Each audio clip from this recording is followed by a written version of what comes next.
was playing video games with this same kit earlier, and it does tend to the volume levels have to be shifted around, you know. Sure. Yeah. I was actually trying to do that bastard Binding of Isaac challenge, the ultra hard one, and it's never going to happen. I think you got as close as you were going to with that run, and you got cocky, and that's life. Yes, and that has happened several times since, you know. Where I've had a fantastic run, and then what has happened is I've hit one of those dice rooms, you know, that completely changes your entire character, and I haven't thought about it, and I've used it, and it's completely fucked the entire run. It is just an evil game. It's so wonderful. Completely evil.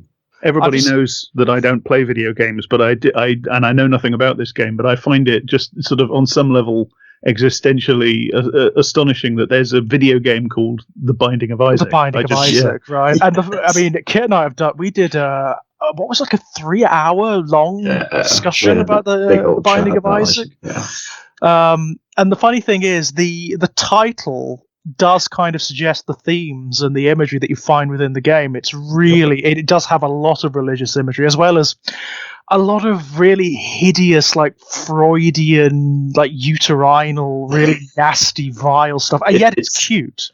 It's also very, very cute. It's the oddest piece of work. It's incredibly disturbing. I mean, it's funny, I didn't say it on the show, maybe because I hadn't made the connection, but it does remind me of, it does feel almost like if Ken Russell made a video game. You know, there's elements that, you know, how like that extreme imagery of Tommy, and yet there is a weird kind of cuteness underneath it as well, which makes it feel worse rather than better, if you see what I mean. Yes, it does, doesn't it? It emphasizes how grotesque it is somehow. Yeah. Maybe that's just because everything that really, really disturbs me reminds me of Tommy. I don't know. I have to concede that that's possible. Maybe it is just that. That's the filter. It's the default filter. Yeah. It's the text for me. That one. I was telling George Jack before you came on the call as well how much I enjoyed the Blair Witch podcast. I haven't listened to the others because I'm not familiar with the source material, and I'm such a spoiler phobe that I haven't been able to listen to them, but I loved the Blair Witch episode. I thought it was absolutely superb, and the dynamic between the three of you is great. It's a really, really good podcasting crew. It's nice, isn't it? The only problem with that group, the three of us, myself, George, and Elliot, is that we're all three of us so enthusiastic about the stuff we're talking about, and desperate to chip in with our thing that we're constantly sort of interrupting each other, and it's kind of charming, but it makes for a chaotic listening experience. I think that's part of the charm. But an editing experience, I imagine, as well, Jack. Well, I decided pretty early on that I was going to just not try to edit it too much. I was just going to let it be what it is. But let it be natural. I mean, but all of the things we have spoken about, Kit, I think you would love. I really do. Sure. I mean, like, unambiguously, the Changeling is what we started with, of course, which is just a really beautiful haunted house story that actually transitions into being something else towards the end. Really gorgeous. It's very trad. It's a very trad ghost story, you know? But it's a demonstration of how you can go trad and do it trad and find loads of dimensions in there and come out with something that's not just hackneyed. It's fantastic. It's one of my favorite ghost movies. I mean, I have rewatched it since the podcast, and I'm kind of not going to do it again for a while because I am in danger of getting obsessive about it. I know my own mind, and I'm in danger of watching it every day, you know. So I'm not going to do that. It's a bit like what you were just saying, Kit, about Tommy. You know, I saw The Changeling when I was too young for it. I saw it very young. It's one of the first genuinely sort of adult scary movies that I saw, and it's you know, by comparison to a lot of other stuff, it's pretty weak source. You know, it's no it's no Exorcist or Texas Chainsaw Massacre, but it's I find it deeply unnerving and scary, and it could just be because I was a kid, but you know, I don't really think that's it, because you see a lot of stuff when you're a kid, and you're not without critical faculties when you're a child. It's just that they're unfiltered and direct. Yeah. And it's the stuff that sticks with you is the stuff that really, really works. And The Changeling really worked for me when I saw it at, 10, 11, something like that. And it haunts me to use the obvious joke. It really does. It's I came to watch it this time simply because I was watching 1970s horror films. I watched one from the mid-1970s called Burnt Offerings, which thematically is very similar to The Changeling, and in style, actually. I mean, like the cinematography is very similar, the framing is very similar. It's not a film I've ever been able to work up any great passion for myself, but I do recognise the crucialness of it. Yeah. It's for me, what flabbergasted me about it was the cast. I was when actors kept turning up. You have Oliver Reed, you've got Karen Black, you've got Burgess Meredith at one point. Betty Davis. My God. My God. This is like This is the kind of old Hollywood that I'm obsessed by. I love the stories and myths of old Hollywood, and I particularly love the stuff with Betty Davis and Joan Crawford. I love it to bits. So this was great for me. And also Oliver Reed. Oliver Reed at that time is so fucking sexy. It's unbelievable. I just can't. I can't deal with it, And he's another one of these people who's become like this cultural punchline. But when you go back to him in his heyday, he's so fucking good. He's amazing. Absolutely. Brilliant actor. I mean, the one that most people remember him for is Oliver. That's one of the big sort of pop culture roles that he played when he played Bill Sikes. And what I find when I watch that film now is he is so good when he turns up that he alters the tone of the entire film without saying a line. Yeah, he was an incredible presence. Up to the point of his entrance, it's kind of, despite the imagery, despite the subject matter, it's actually kind of holly jolly. It's lots of people singing and whatnot. Then Oliver Reed turns up, and it's like a veil descends over everything. He doesn't say a damn word. It's just the framing of the character and his presence. The guy is incredible. I mean, he really was. And he was really attractive as well. When he was very attractive. Yeah, I mean, Tommy is what it is, but his appearance and that, his performance and that, it's something I spent some time on the book, because I really do feel like he gets some unnecessary stick for his kind of vocal performance in that film. Mm-hmm. But I mean, the point I made in the book was like, yes, obviously he's not a trained singer in any way, and it's clear that he struggled with it, initially and what have you. But but the point is, it's the perfect vocal performance for Frank, because Frank's a chancer. Mm-hmm. The character doesn't really quite fit into the world he's trying to fit into. That's kind of the point, and he gets by on his charm, even though he's not actually a terribly nice person. Right. And that's kind of his so it's one of those things where like the metatextual thing is actually in perfect concert with the mood that the character is meant to evoke and his place in the story. You know what I mean? And it's like, it's just, oh God. It works so well, and he's so terrifying in that film. Yeah, he's very good at terror, actually. Oliver Reed is very good at evoking threat. Yeah, the threat's the thing. And it's a very particular kind of, in that movie, a very particular kind of masculine threat. He is the kind of, and it's, it's the that's part of his sexuality as well, that is it. There is this kind of like, he does have that very classic, like, sort of, I suppose it's what you would call animal magnetism, because he's not classically, like, beautiful.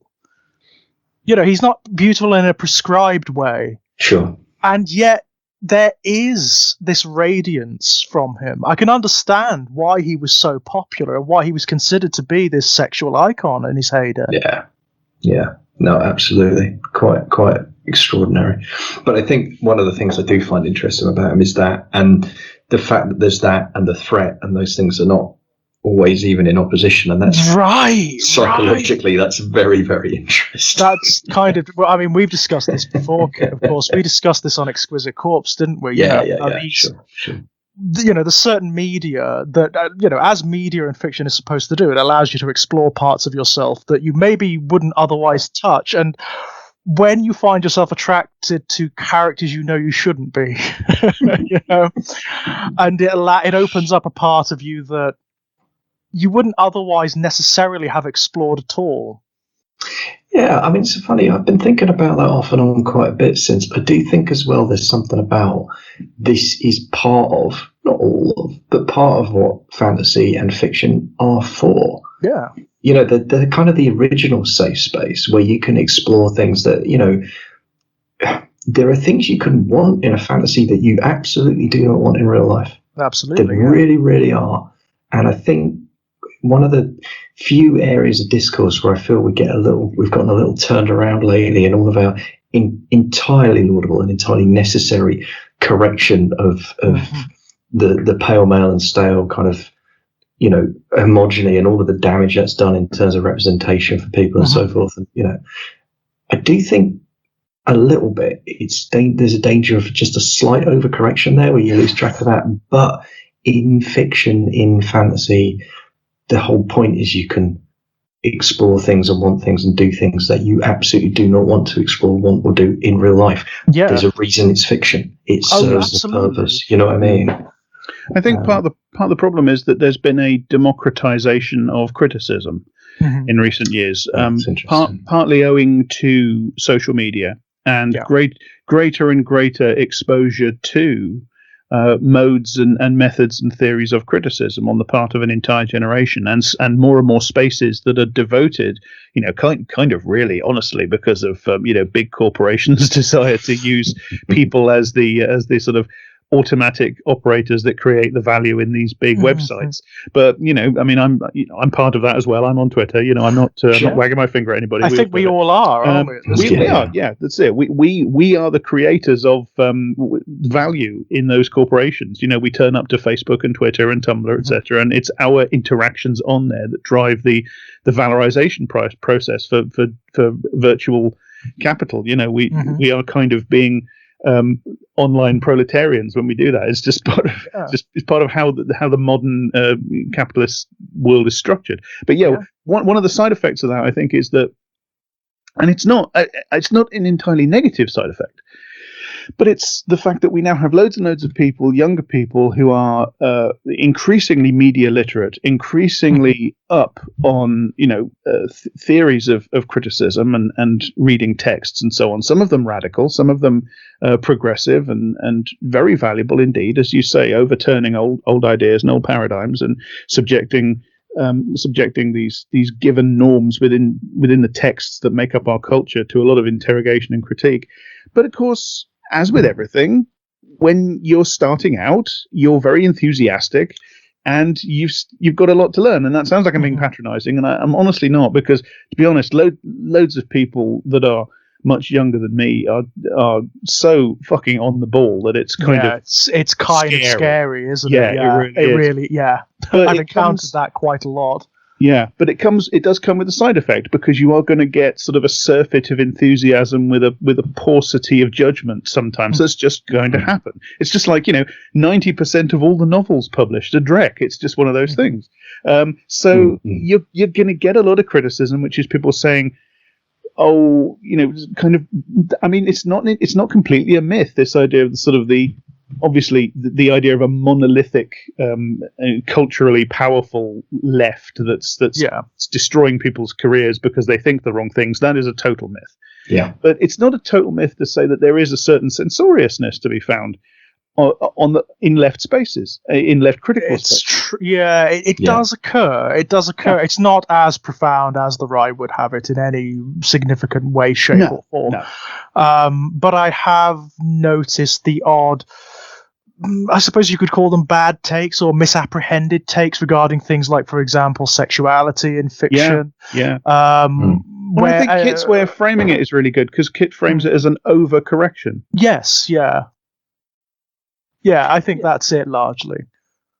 Yeah, and I, you know, based on what I see about within the wider patterns of left-wing politics and behaviour and the way I've seen other issues like this shake out, I think it's something that will, as I do have a certain amount of faith that as the situation matures and as the people involved in it mature, that it'll get back to a more sensible medium ground. That's why it doesn't really worry me so much, because I see it as part of a process that is going somewhere, and going somewhere broadly valuable. Yeah, absolutely. The right are constantly ready to, if they want to talk about how it's just, a fixed law of nature that black people have lower IQs, then, that idea has to be, despite the fact that it's discredited rubbish, it has to be eternally up for discussion. You have to always be ready to have that discussion over and over and over and over again, despite the fact that it is manifestly a useless discussion that serves no purpose other than to shore up racism and structural white supremacy, etc., etc.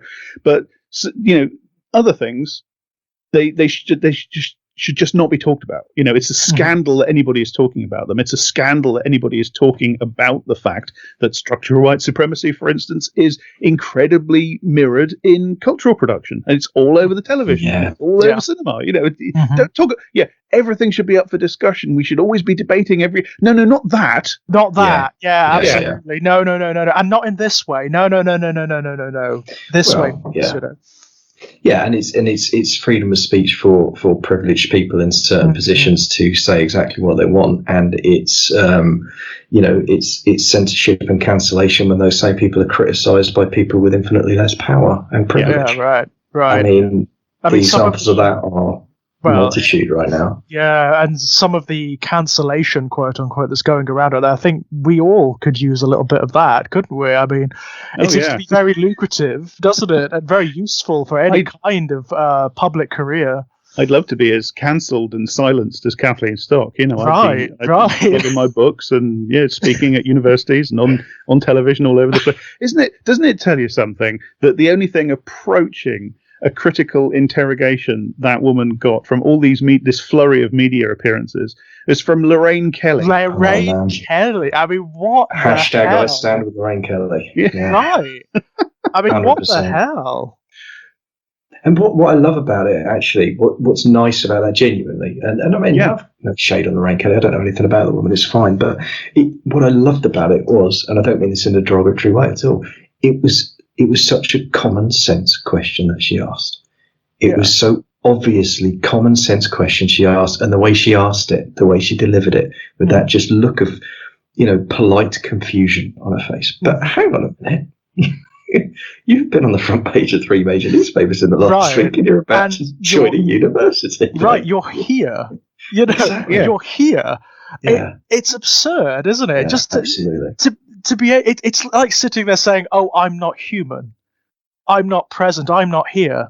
It is literally a child putting their hands over their face and going, "La la la la, you can't see me." It's ridiculous. It really is the bloody emperor's new clothes, isn't it? Yeah. It really is the stark bollock naked old guy walking down the street saying, "Look at my lovely robes. Just how fine I am." Yeah, absolutely.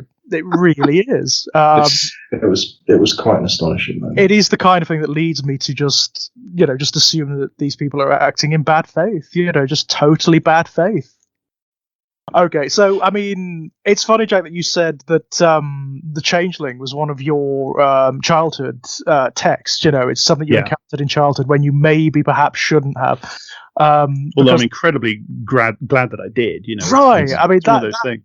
Funnily enough, that crops up quite often in these discussions, doesn't it? Yeah. I think in almost every single subject we've discussed, it's a case of encountered it far too early and far too young, and I'm very, very happy about the fact. But The Shining is exactly the same for me. It was around, it's one of those weird things. It's like Transformers or cartoons to me. I can't remember a time when there wasn't The Shining. I actually literally can't. I actually can't. Whenever I mention it, whenever it's spoken about, what I get in my head is this wave of nostalgia, and I can see my mother's VHS collection on the shelves, and your mum's legendarily vast collection of VHS. It was amazing. I wish it still existed. It was amazing. It was amazing. In retrospect, it was absolutely incredible. It was a library of media, and brilliantly beautiful for that. But The Shining was one of the very first VHSs she ever had. One of the first she ever bought for herself. And it was that very early copy in the 1980s that was just black.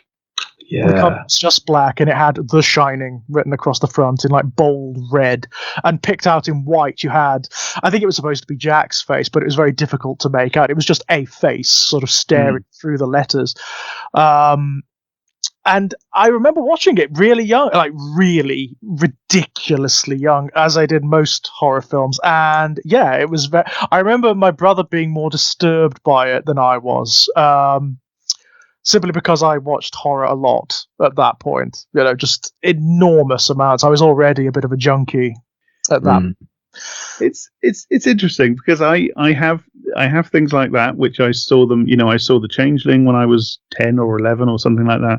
I saw David Cronenberg's The Fly when I was far too young for it. Wow. And in all those cases, I'm very glad that I did. I always think, that's great, because something that powerful and that elemental, got into me that early, etc., etc. And yet, a lot of the films that I consider just integral to me are films that I've come to later in life. Like I didn't see Alien until I was 20 or 21 or something like that. I didn't see Herzog's Nosferatu the Vampire until a similar sort of time.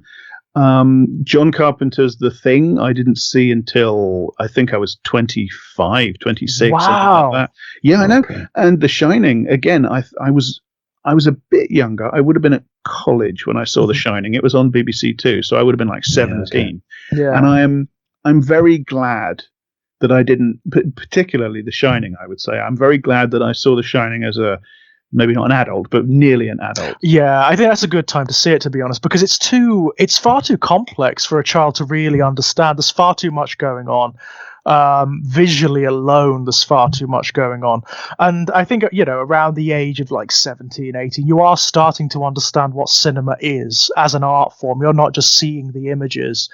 So certainly, I was just in this rampaging phase of curiosity and hunger for these cultural artifacts at that time, and it was, I think, I mean, that's an amazing part of your life. I suspect we've all had that moment when something ignites when you get to that sort of age, and you start. I must read everything. I must watch everything. I must know it. And it's great. It's a lovely time, but it does kind of mean that things rush by you a bit, don't they? Yeah. You're consuming too quick, and I did that with The Shining. I watched it and I thought, wow, that's, and it's one of the few horror films I've seen that genuinely scared me. I'm not being brave, because I'm actually quite wussy with horror, as I always say. I don't like anything to do with torture and prolonged terror and stuff like that. I can't handle it. I just can't. But horror qua horror. It doesn't generally really upset me. The Shining really did. Viscerally, physically, almost spiritually, But you're 17 and you're callow and glib, and you've got to move on to the next thing. And it's kind of, wow, yeah, that was fantastic. Right, next thing, shiny thing, And then there's a magpie quality to it, isn't there? It's a consumptive phase, Yeah. And then I came to it again later on in life, which was when my adult appreciation of it began, I think. Yeah, I mean, it's interesting. I mean, I think I split the difference between the two. I think I was perhaps a younger teenager than you, Jack, but I certainly was a teenager. My memory is 13, 14, somewhere like that. Although weirdly, it may have been the same BBC Two, because we're a couple of years apart, aren't we? So it may have been that. It could be that same broadcast. I have a memory of certainly the first time I saw it. It was on a VHS that had been recorded from the television, which suggests that may well have been what it was. I mean, it's interesting hearing you talk about that. I think you're right, but I also think, I don't know, I think for me, one of the things that impressed me about The Shining was I think I loved it as a teenager for very different reasons than I love it as an adult. Because I mean, I think as a teenager I was engaged by, well, I mean, by the blood and guts and by the tension and by the building of the horror. I think often about how I was impacted by the image of the blood pouring out of the elevator, and just how absolutely struck I was by that image. Just kind of horrified by it, but also absolutely transfixed by it. How much it stayed in my head. The overhead I think it is overhead shot where Jack swings the axe into Halloran. Just the absolute shock of that moment. That's that bit. I always remember that as being a behind shot, that the camera is behind Scatman Crothers, and you see Jack come out, and the axe goes into Halloran's abdomen, and you see it all from behind. And every time I watch the film, I'm kind of low-key surprised that it cuts to a front shot, and you actually see the fucking thing go right in. And I honestly think it's just my brain editing it out to protect me. Right. But there are also just a lot of bait and switches like that in the film, aren't there? I mean, the nature of the way Kubrick shoots things, he's constantly playing with your perceptions and messing with you. I think the film is, like a lot of Kubrick stuff, deliberately designed so that you misremember it.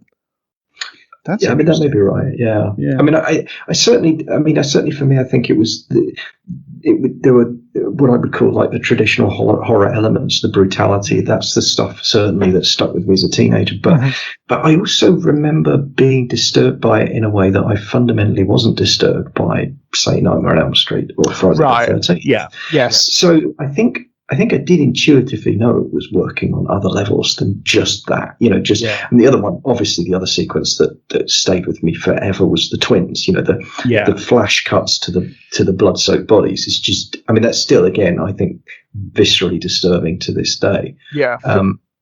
For me, it was very much the twins on the first viewing, but it wasn't so much the intercutting with the bodies so much as just them being there. It was just the end, these uncanny figures at the end of the corridor with the loud wallpaper and this low, soft, muted lighting, and there was just something about that image that was so incredibly. I mean, it's a surreal image. It's a low-key surreal image, and it's so ominous and suggestive, and and this is the thing, at that age I still am, I still consider surrealism to be one of my major fascinations, but I was absolutely fascinated with surrealism at that age. I was a Dali fan back then, which I can't say honestly that I am now. I still think there are some of his religious pictures, actually, strangely enough, are stunning, but I wouldn't call myself a Dali fan now. But it was when I was getting into Otto Dix and Max Ernst and Magritte even. There is something ever so slightly Magritte about that image, the sort of the almost like a tableau, posed figures. David Lynch does that as well. And the twins just at the end of the corridor, it was so. But you see, the thing is, I really do think that I kind of shied away from it unconsciously. I think I watched it and I was blown away by it, and I kind of said, oh yeah, it's fantastic. There's this, that, and the other. There's this image. And I remember evangelizing about it at college, talking about these amazing shots. And I genuinely think that I was doing that while what was going on beneath the surface of my consciousness was that I was putting it away. I was saying, got to get away from this. Because, to be honest, and I don't normally talk about personal stuff on television, on podcasts. But this film hooks very, very directly into my memories. There are times, and I've said this before on another podcast I did about this, where it's like I'm watching my own childhood on screen, because I'm more or less contemporary with this boy, Danny Torrance. Right. We would have been. I mean, what is he? He's 5 in 1980. That makes him about the same age as me, right? Okay. So the world he's growing up in, it's America, obviously, but the world he's growing up in, that world of, loud carpets and ashtrays everywhere and dial tone phones and that was the world that I came into consciousness in. I remember people driving cars like that. I remember people wearing clothes like that. It's the world I emerged into, and I emerged into a family situation that was not a million miles away from what Danny Torrance is in. Drink-fueled domestic violence was a feature in the home that I came into sentience living in. Right. And definitely, emotional and psychological abuse was going on. Again, this is stuff I don't normally talk about, but for the purposes of talking about the film, I think it's it's allowable. Yeah, definitely. And it even down to the fact that when some of the worst stuff in my young life was happening, we lived in a house which had a great big long corridor in it, and I used to be frightened of the end of the corridor. I remember being very, very small indeed and looking up along this long, which seemed to me at the time, of course, to be just this endless corridor, and being frightened by it and imagining people emerging from the door at the end of the corridor. I remember that as a vivid childhood memory. So when I saw this, I genuinely, and I was not conscious of it, but I genuinely think that there was a bit of me under the surface that just went, nope, and ran away, essentially. Yeah. Sure. Yeah. Wow. No, I could see that. Yeah. And then, of course, that's why I've come back to it in adulthood. Yeah. And I'm as fascinated with it as I am. Of course. Yeah, and that's. I mean, I don't. The relationship I have with Tommy is different in the sense that it doesn't directly relate to life experience in exactly the same way. For me, it's more the kind of symbolism around bullying and stuff, which is. But I recognise there's a symbolic distance there. But it's where it is the same as what you've described, Jack, is exactly that thing of like both being attracted to it and repelled by it, pushing it away and coming back to it. That I definitely had that experience, and I can. That is an amazing tension, isn't it? It's an amazing tension to have, and it's particularly acute in a work which is ostensibly of horror. It's kind of the whole dialectic of horror, isn't it? It's I don't want to look, I have to look. I don't want to look, I have to look. And it's kind of what we were talking about earlier. It's kind of what it's for. It's a waking nightmare. It allows you to explore things that you wouldn't otherwise, or wouldn't allow yourself to do so otherwise. Yeah, well, again, I mean, it sounds a bit weird. It might even sound a bit pretentious, but I genuinely think I have a certain degree of understanding of myself and an understanding of where I come from, at least partly because of studying and thinking about this work of art. I honestly do. Mm-hmm. Yeah. No, I mean, I don't think it is pretentious. I mean, I said exactly the same thing about my own experiences with media when it comes to matters of self-harm and that kind of thing, depression, etc. It does. There is that quality, isn't there? You do bring up your own associations and apply them to the work, and you find significance and meaning on that interplay. That's how it works, that's how it is. I mean, I've spoken about this quite a lot, but when I was writing Born in Blood, because I wanted it to be nihilistic, I wanted it to be dark. I wanted it to have this quality of dark mental spaces, if you like. I deliberately placed myself into psychological states from my past, Right. I referred back to experiences of self-harm and of the awful experiences in my 20s, periods of depression and social anxiety, suicidalism and so on. And I had to stop. It does sound pretentious. It does sound pretentious. It sounds, I know, it almost makes me feel cringy talking about it, to be perfectly honest, but it is true. I had to stop writing that project for a good long while because I started to realize, hang on, this is actually making me slide into those psychological states. I'm not just using them. I'm actually going into them again. I'm actually inhabiting them again, which is not a good thing. Yeah. I mean, it's not exactly the same thing, but I had a similar experience with the Finite where that's something I wrote. Actually, I wrote that directly after God Bomb. It didn't come out for, I think, 3 years. And the reason it came out 3 years is it sat in a drawer for 2 years. Right. I was too scared to go back to it. I really genuine, and I know how that sounds, but that's the reality. I was just Funnily enough, I mean, there's an echo here, isn't there? I mean, The Shining it's one of King's more autobiographical works. I mean, a lot of King's work is kind of accused of being autobiographical in critical circles, which is fair. I mean, there is often the writer proxy. There is often things like explorations of alcoholism and drug addiction, which are all from King's past. But this seems to be the most intensely personal and one of the most acutely autobiographical of them all.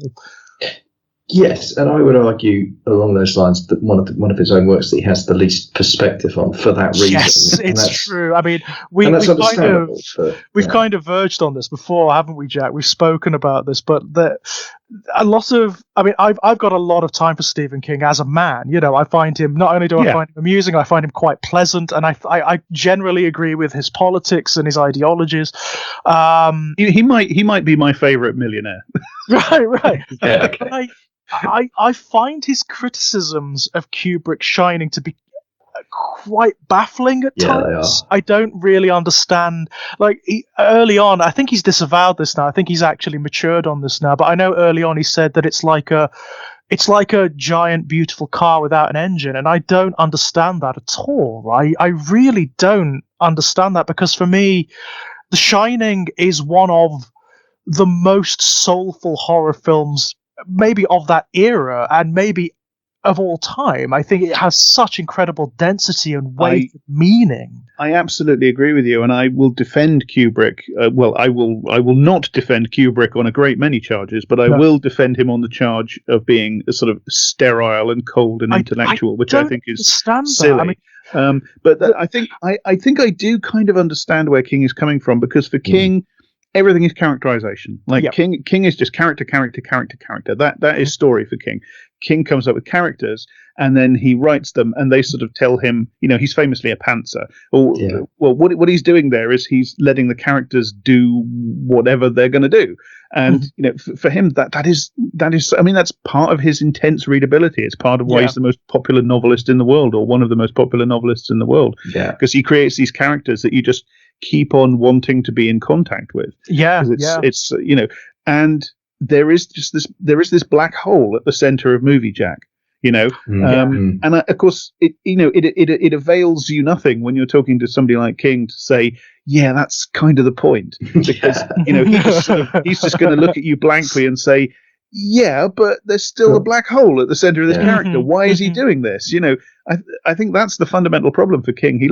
When he says it lacks an engine, I think what he probably means, you know, he can talk for himself very eloquently, but I think what he probably means is, you know, it lacks a central characterization that provides impetus to the plot. Yeah, which I think there is some truth to that. I mean, because you're right. Because King's description on writing is plot is what happens when character meets situation. Yeah. And as you say, he's making up as he goes along, so that he practices what he preaches in that sense. That is his writing approach. The man understands that that's not the only way to write, but that's how he writes. That's how he understands stories. Yeah, that's right. I mean, it's funny actually, because you mentioned the image of the twins earlier. I mean, obviously we're going to talk about differences anyway between the book and the film, but it is, unless I'm completely misremembering, I did finish reading the book recently, but on the other hand, I'm very tired.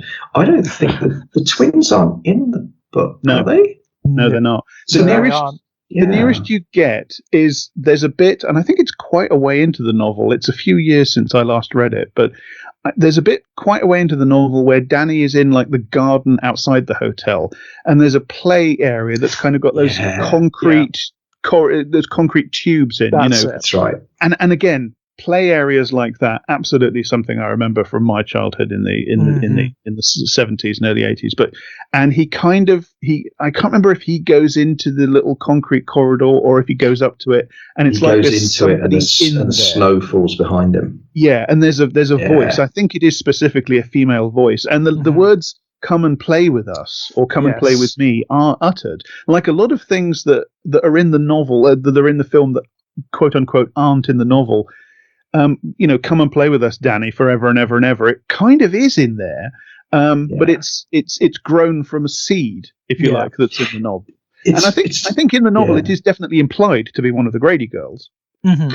But it's also interesting because that's true. But there's also it's also one of the moments in the novel where I think at that stage you're actually not sure if it is something that's happening, whatever that even means, or if it is actually Danny's overactive imagination, because Danny has both the shine and an incredibly powerful imagination. And that's one of the things I think I hadn't appreciated that I enjoyed in this rewatch, was that kind of realization with Danny, where it's like it's not actually an either or, both things are true. he has this genuine psychic ability, and obviously there is something malevolent in the hotel, but he does also have the imagination. That specific sequence, unlike the hedge animals, which follows it immediately, where there is physical evidence of the hedge animal, because his coat ends up getting ripped and he ends up with scratches on his legs. There's no physical evidence from that encounter with the child in the play area. So there is more of a suggestion of how, to what degree is it? Because it starts out very much, Danny's already playing with his imagination when he goes into the tunnel. He's imagining a scenario. And then the snow falls in and the scenario changes, which I love that, because I remember doing that kind of thing as a kid. Mm-hmm. Yeah. That kind of internal storytelling. One of the things that is more explicit in the novel, I think, than in the film, I think it's kind of there in the film as an echo of the novel, is the idea that Danny sort of co-constructs his visions with his imagination. Mm-hmm. Because, of course, for King, Shining is to a great extent a metaphor for artistic creativity. Or in Danny, it's pure imagination. In his father, who has it to a degree, it is his artistic creativity. Who has it to a tiny amount and is therefore a really crappy playwright.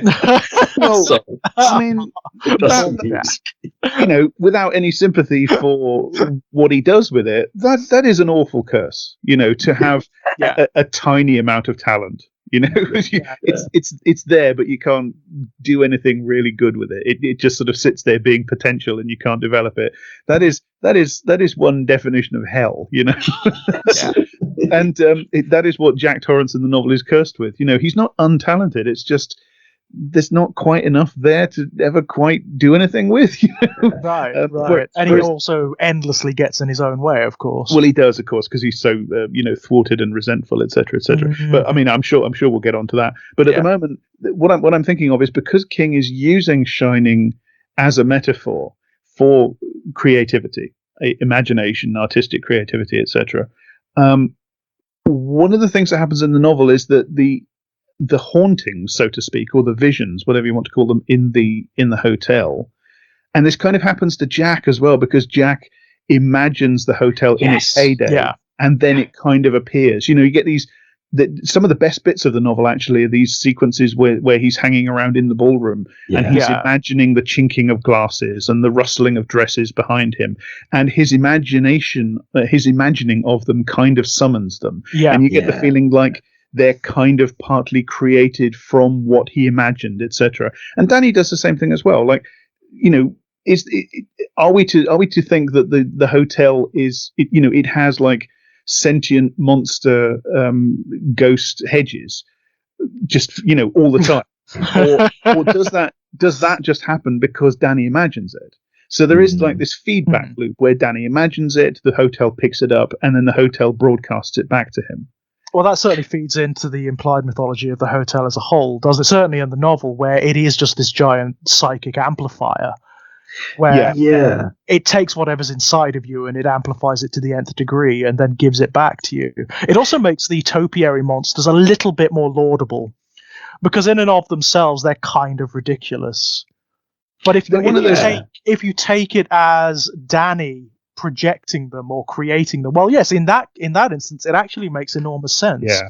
They're one of those things that work okay on the page, because King can be incredibly skillful at this sort of thing, selling you a concept that is fundamentally silly and getting away with it and making it actually like, the man is good at his job. Let's not be. My God. Well, he wouldn't have had the career that he really would. He wouldn't have had and not just the career, but the connection to people, to his fans, to the people who like his work that he does. I mean, you actually can't talk about written horror in the post-King era without referring to King. It's actually impossible. It works. You pick up a Stephen King novel, you know that you've got a very good chance of being hooked in the first few pages. It's the oddest thing. Even if you don't necessarily like the work, you often enjoy it. It's a very strange. I find this with The Shining itself. There are elements of the book I really don't like, and didn't like quite a lot on this rereading, my most recent one. But hell, if it isn't enjoyable to read. I've never quite been able to work out what it is, but he's just so fucking readable. It's I'm so envious. But the last one I read was The Outsider. Now that drastically falls apart in the last third. I'm sorry, the last third. Really upsetting how badly. I skimmed because the first 2/3 are so good. Yeah, I skimmed the last third, thinking, when is this going to be over? But the opening section is just, you haven't got a chance. You're a couple of pages in, he's like, right, okay, I'm here for the day. But the topiary animals, as I say, it's one of those things that works on the page because it's Stephen King doing it. He can sell it to you. But one of the things you should never ever do is kind of try to visually realizing it on screen, especially not with crap 90s CGI or exactly. anything. You've seen the crap 1990s Sky One project, then, yeah. Yeah, it actually, the first episode, I will rag on it to the nth degree. It's so 1990s. It's so Sky One. It's so bourgeois, plastic, fantastic. Like everything's bright and white, and the first episode actually ends on a cliffhanger where you just flat out see in broad daylight the crap CG topiary animals stalking towards Danny with like an orchestra sting, and it's like, oh my God, what are you doing? You just sit there thinking, you did that. You did it. Right. The thing is, you're absolutely right. The reason it works in the novel the way it works in the novel, and it's because it's actually a childhood game. In fact, in the novel, I realised this time, it's the template for the Weeping Angels. It's exactly the same principle. They can't move when you look at them. It's grandmother's footsteps. It's a child's game.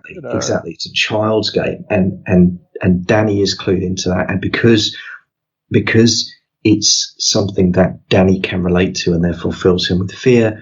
Because we, by this point, are completely in love with Danny. We feel his fear. We share it. As the reader, we are drawn in because we desperately want Danny to somehow make it through whatever the hell is going on. And that's back to character. That's back to where King is amazing. And Danny is an amazing character, I think. That's something that hit me this time. He's not a 5-year-old. 5-year-olds don't think in ways as complicated as Danny does. He's very, very bright 8 or 9-year-old. But who gives a shit? It's brilliant. It's fine. He does. It's something I noticed in my last rereading of it, which I massively enjoyed this time round. I've got to say, apart from the ending sucks, but the vast majority, I really ending's great. Everything about it's great.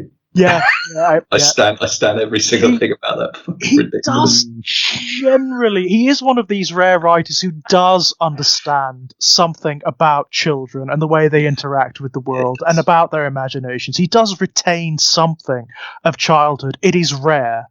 It is phenomenally rare. Most writers who write children do not remember what it means to be a child. They don't how it works. It's very difficult. Do you remember what it really felt like? It's like human beings have this great capacity to forget pain.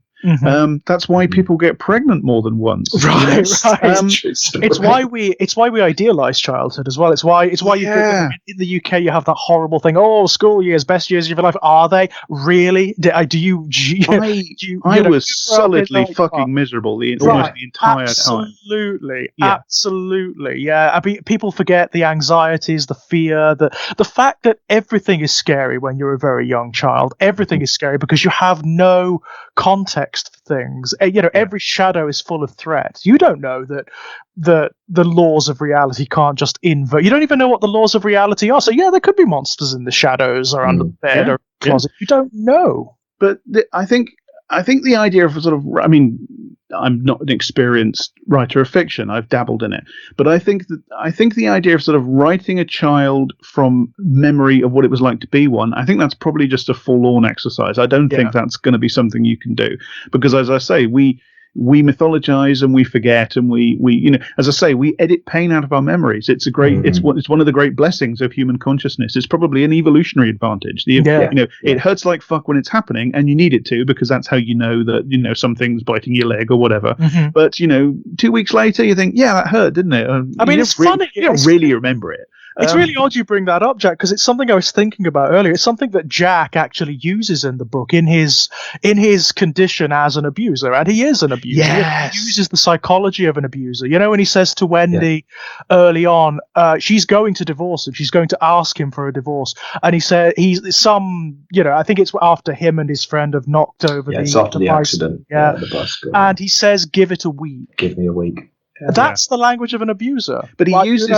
What they use. They know that time softens everything. And he also will use that all the time. Oh, just give me a few days. Just give me a week. Just give it time. But I think he also specifically sort of excuses himself on the grounds of hurting Danny. That Danny will forget. He was too young. He won't remember it. Yeah. So he's excusing himself. He's making it all right again. And that's a point that I want to kind of nuance what I was saying, because of course on a deep level you do remember pain. You do remember abuse. Mm-hmm. That's what shock and post-traumatic stress and lifelong trauma is about. Mm-hmm. But I think just the idea of writing children from your memory of being one is just kind of something that probably can't be done. Mm-hmm. But it's an act of empathy, and I think that's what King is good at. I think that's why we find him so likable and charming as an authorial voice, because he has this ability to sort of he can't really remember what it's like to be a 5-year-old, but he's able to imagine on an empathic level. He's able to put himself in the shoes of somebody who's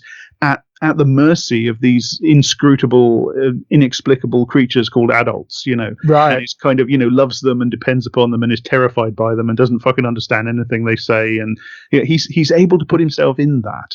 Yeah, it's something I really appreciate about King, actually. It's the same thing I appreciate about Roald Dahl's fiction. The notion that children are often more attuned to the world around them, or at least they understand their own emotional lives better than adults often do. Adults are capricious, and they are cruel, and they are wrong about many, many, many, many things. And The Shining is a really good example of that, I suppose. Kids are not stupid. I'm always infuriated by narratives that treat children as if they're like short, stupid adults. Mm-hmm. They're not. A lot of the time, they're smarter on an intuitive level because they don't have the filters installed. Mm-hmm.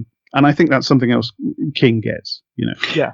I mean, on that, I think that one of the things that it's worth remembering about King is that, and he's been very open about this. I think you're right about the struggle to remember childhood, but King, it sounds creepier than I mean it, but King studied his own children very closely as a writer. Mm-hmm. And that comes across. I mean, I don't think it's any coincidence that Danny is the age he is when this is written, given the age that King's kids were at that time. Right. I don't think it's any coincidence that the kids in it are 11 years old at the same time that King's kids are that age. And I mean, not that we're here to talk about this either, but I think there's no coincidence that Dr. Sleep is a story about Danny as an adult suffering with alcoholism at the same time that we know that King's own son, Joe Hill, was going through his own struggles with drugs and alcohol, which he ultimately did conquer and, is now sober and clean, as it were. So that's the first thing. I think that one of the reasons King writes children as well as he does, I mean, I think he probably does have a quite exceptional memory. I think that's part of it, but I also know for a fact, because he's spoken about in interviews, he watched his kids, And the thing is, what I can also say as a parent is that what you do get from that is your kids do remind you. They bring back, you watch your child behave in a certain way, and you think, oh, Christ, I remember doing that. Yeah. And you're right that you forget, Jack, but you see it again. You see certain behaviours, patterns of behaviour, even patterns of speech perhaps come back, and you go, oh, wow. And doors unlock, doors of memory unlock, because I think it is all up there. And to go to what you were saying about trauma, I know we're not here to talk about it, but one of the things that I think it delivers exceptionally well with the fact that the kids go away and they forget and become enormously successful, but they forget. Mm-hmm. That is about trauma, because they don't really forget, because the trauma is driving them the whole time. And of course, when they get the phone calls and all the doors start opening back up again, it was always there. It was always with them. It was what was driving them. Now, let's not get into the notion like the inherently problematic idea that trauma is somehow beneficial. Obviously that's a pile of shit. But he's telling a specific story there. And again, we're here to talk about The Shining, not it. And I recognise that. But I do think it speaks to exactly what you were saying, Jack, because you're right, you forget, but you're also right that you don't at all forget. It's all up there somewhere, rattling around in the subconscious, buried down in the gut. And it leaks out somehow. It informs who we are. It's part, That which doesn't kill us makes us stranger, you know. Yeah, absolutely. Yeah. And then when you're 17, you see a film that brings it all back, and you kind of think, that's a great film. I'm never going to watch that again. And then years go by, and you come back to it, and you become obsessed with it. Yeah, I get it. Okay, good. There is an element of touching the raw wound, isn't there? There's a perversity to it, I suppose, in many respects. Yeah, and the other thing about it is that you get this terribly sad thing at the end of it, where they've triumphed, the ones that survive anyway, and they go home back to their lives, and they've reforged these incredibly intense friendships, and then at the end you realise that they're all going to forget each other again. Yeah. But on the schema that you've just outlined, Kit, that has to be it, because this time around it's the healthy forgetting, isn't it? It's the forgetting where you put the trauma away. You actually do put the trauma away. Yeah. I mean, the reason I brought up the twins, though, in the context of the fact that they're not in the book and they are in the film, is it made me think about the differences within the Overlook itself, between the novel and the film, and the key difference that I was thinking about, and I appreciate you both, I think, know the film better than me, certainly. Just sense check this for me. The reason I think that that's significant with the twins is because the twins are innocent victims, and yet they still haunt the Overlook, and yet in the novel the only ghosts, I think, are malevolent. And I think it's really, really interesting that in the movie Danny has this image of these two girls who were innocent victims of the awful things that the hotel did. And yet there are no innocent victim ghosts, as far as I can remember, again, in the novel at all. It's so complicated. I mean, I think we verged on this when we've spoken about other subjects, Jack, but the thing, you could question whether there are ghosts, quote unquote, at all in the Overlook, depending on what your definition of ghost is. I mean, it seems to me, certainly in the film, it's an implied mythology, certainly it's an implied metaphysics, because it never actually describes what the metaphysics of the Overlook is.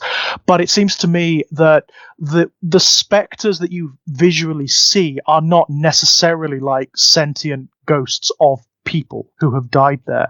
And you see that because, of course, when you see the ghost of Grady, when it's talking to Jack, it is not the Grady that was alive there, that murdered his children. He doesn't even remember that person, that Grady, doesn't even remember that person. It's as though the hotel, just as it absorbs Jack at the end, it's absorbed some kind of essence of Grady, just as it's absorbed everyone that has died there or has been associated with it.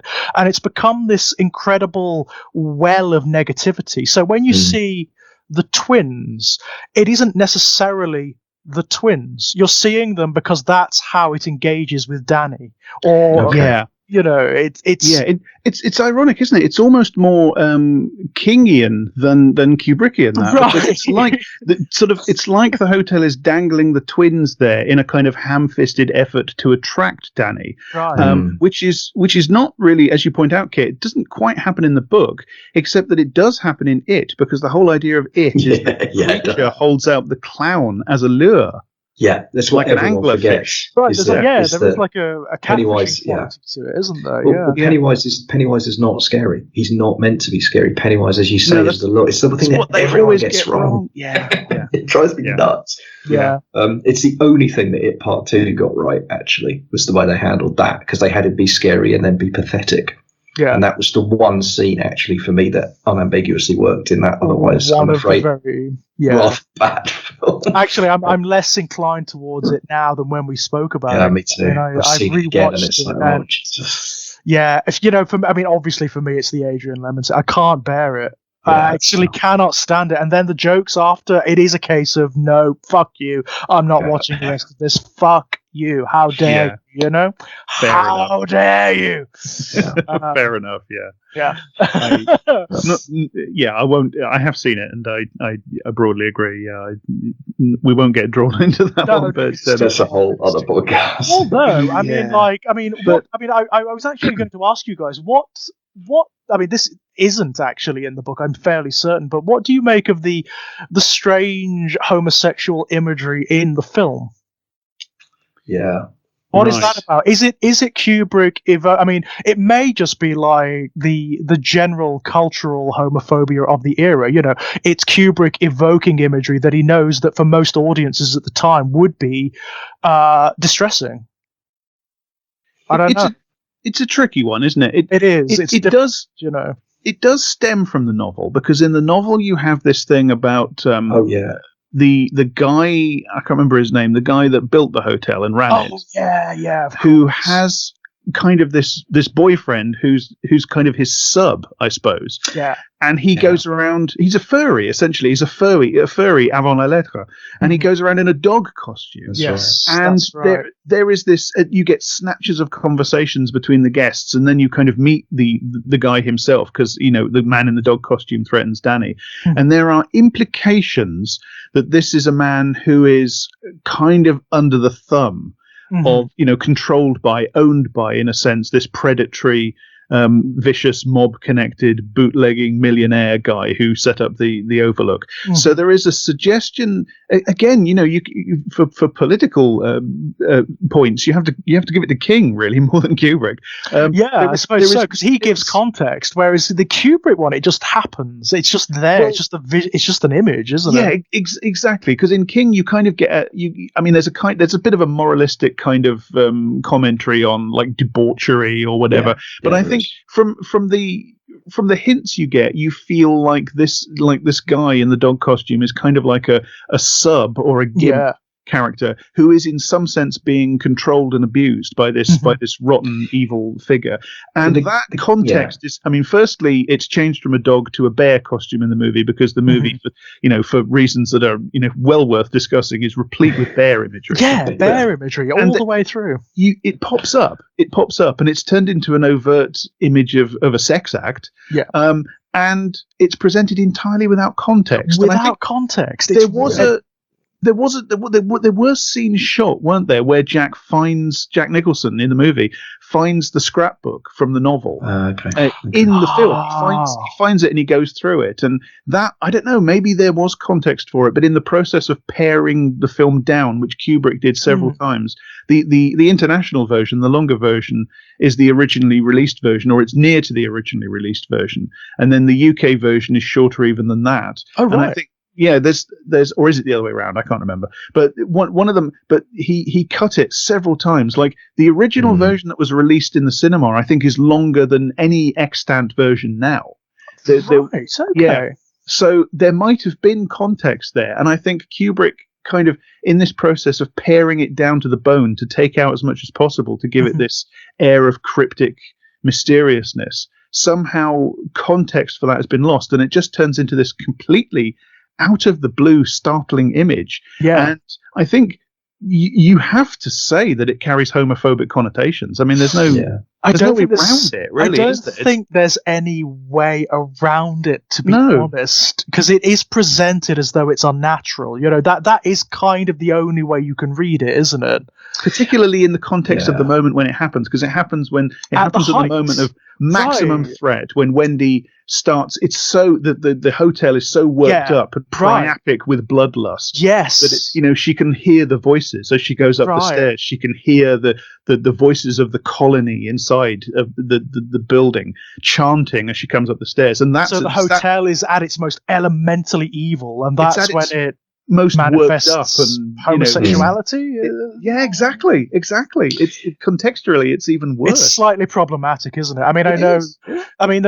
There is a good old strain of 1970s, 1980s homophobia in the book as well, and that's to say that King is homophobic. I think it's the language, it's just that it is the way people of the era would have thought and spoken, and that's absolutely true. It does make it slightly difficult to read at times, because every quite frankly, the amount of times the faggot slur turns up is it's often often. There's the racist language too. That was more striking to me this time than perhaps to my shame than it was when I read it as a teenager. I think that's a sign of, it's probably ultimately a healthy sign of how things have moved on in the interim, and how less comfortable we are with those terms. That's probably it's absolutely true. And I know full well that King himself is not a homophobe. I am well aware of that. He's spoken at length. One of the things I admire him for, actually, is because I think it may have been on writing. Actually, he actually admitted that he's not very good at writing queer characters. He's just not that great at it. And all that, I will say, Adrian Mellon in It and his boyfriend are fine. There's nothing in the novel. They're just normal people. And he's very, very good at writing bigotry and prejudice. Yes. Yeah, he is. He is. And that's kind of how he's not a homophobe himself. But I think it's interesting though, because I think you're actually right, George, and you put your finger on something. So I mean, Jack. Arguably, the first line of the novel is borderline homophobic, right? The way Jack expresses himself about this character, and the way that and the way that Ullman is very, very clearly in Jack's mind is clearly coded. But he is. I mean, the character is coded in the writing as a kind of prissy gay man, Yes. And I think, it's worth remembering, talking about the gangster and the dog. And by the way, fantastically disturbing sequence in the book. I mean, really genuinely kind of a bit skin crawling, because it's the increased cruelty shown towards this guy in the dog suit by the bisexual gangster who clearly slept with the guy one night and now is keeping him around as a plaything. I mean, the power dynamics there are awful, and there's all these imageries of like them feeding him, like making him beg for champagne and then pouring it into his mouth, and it's the people at the party abuse him as well, don't they? That's right, and it's real kind of. I mean, I think it's real kind of Mask of the Red Death shit. I mean, it is, and it's also. I mean, it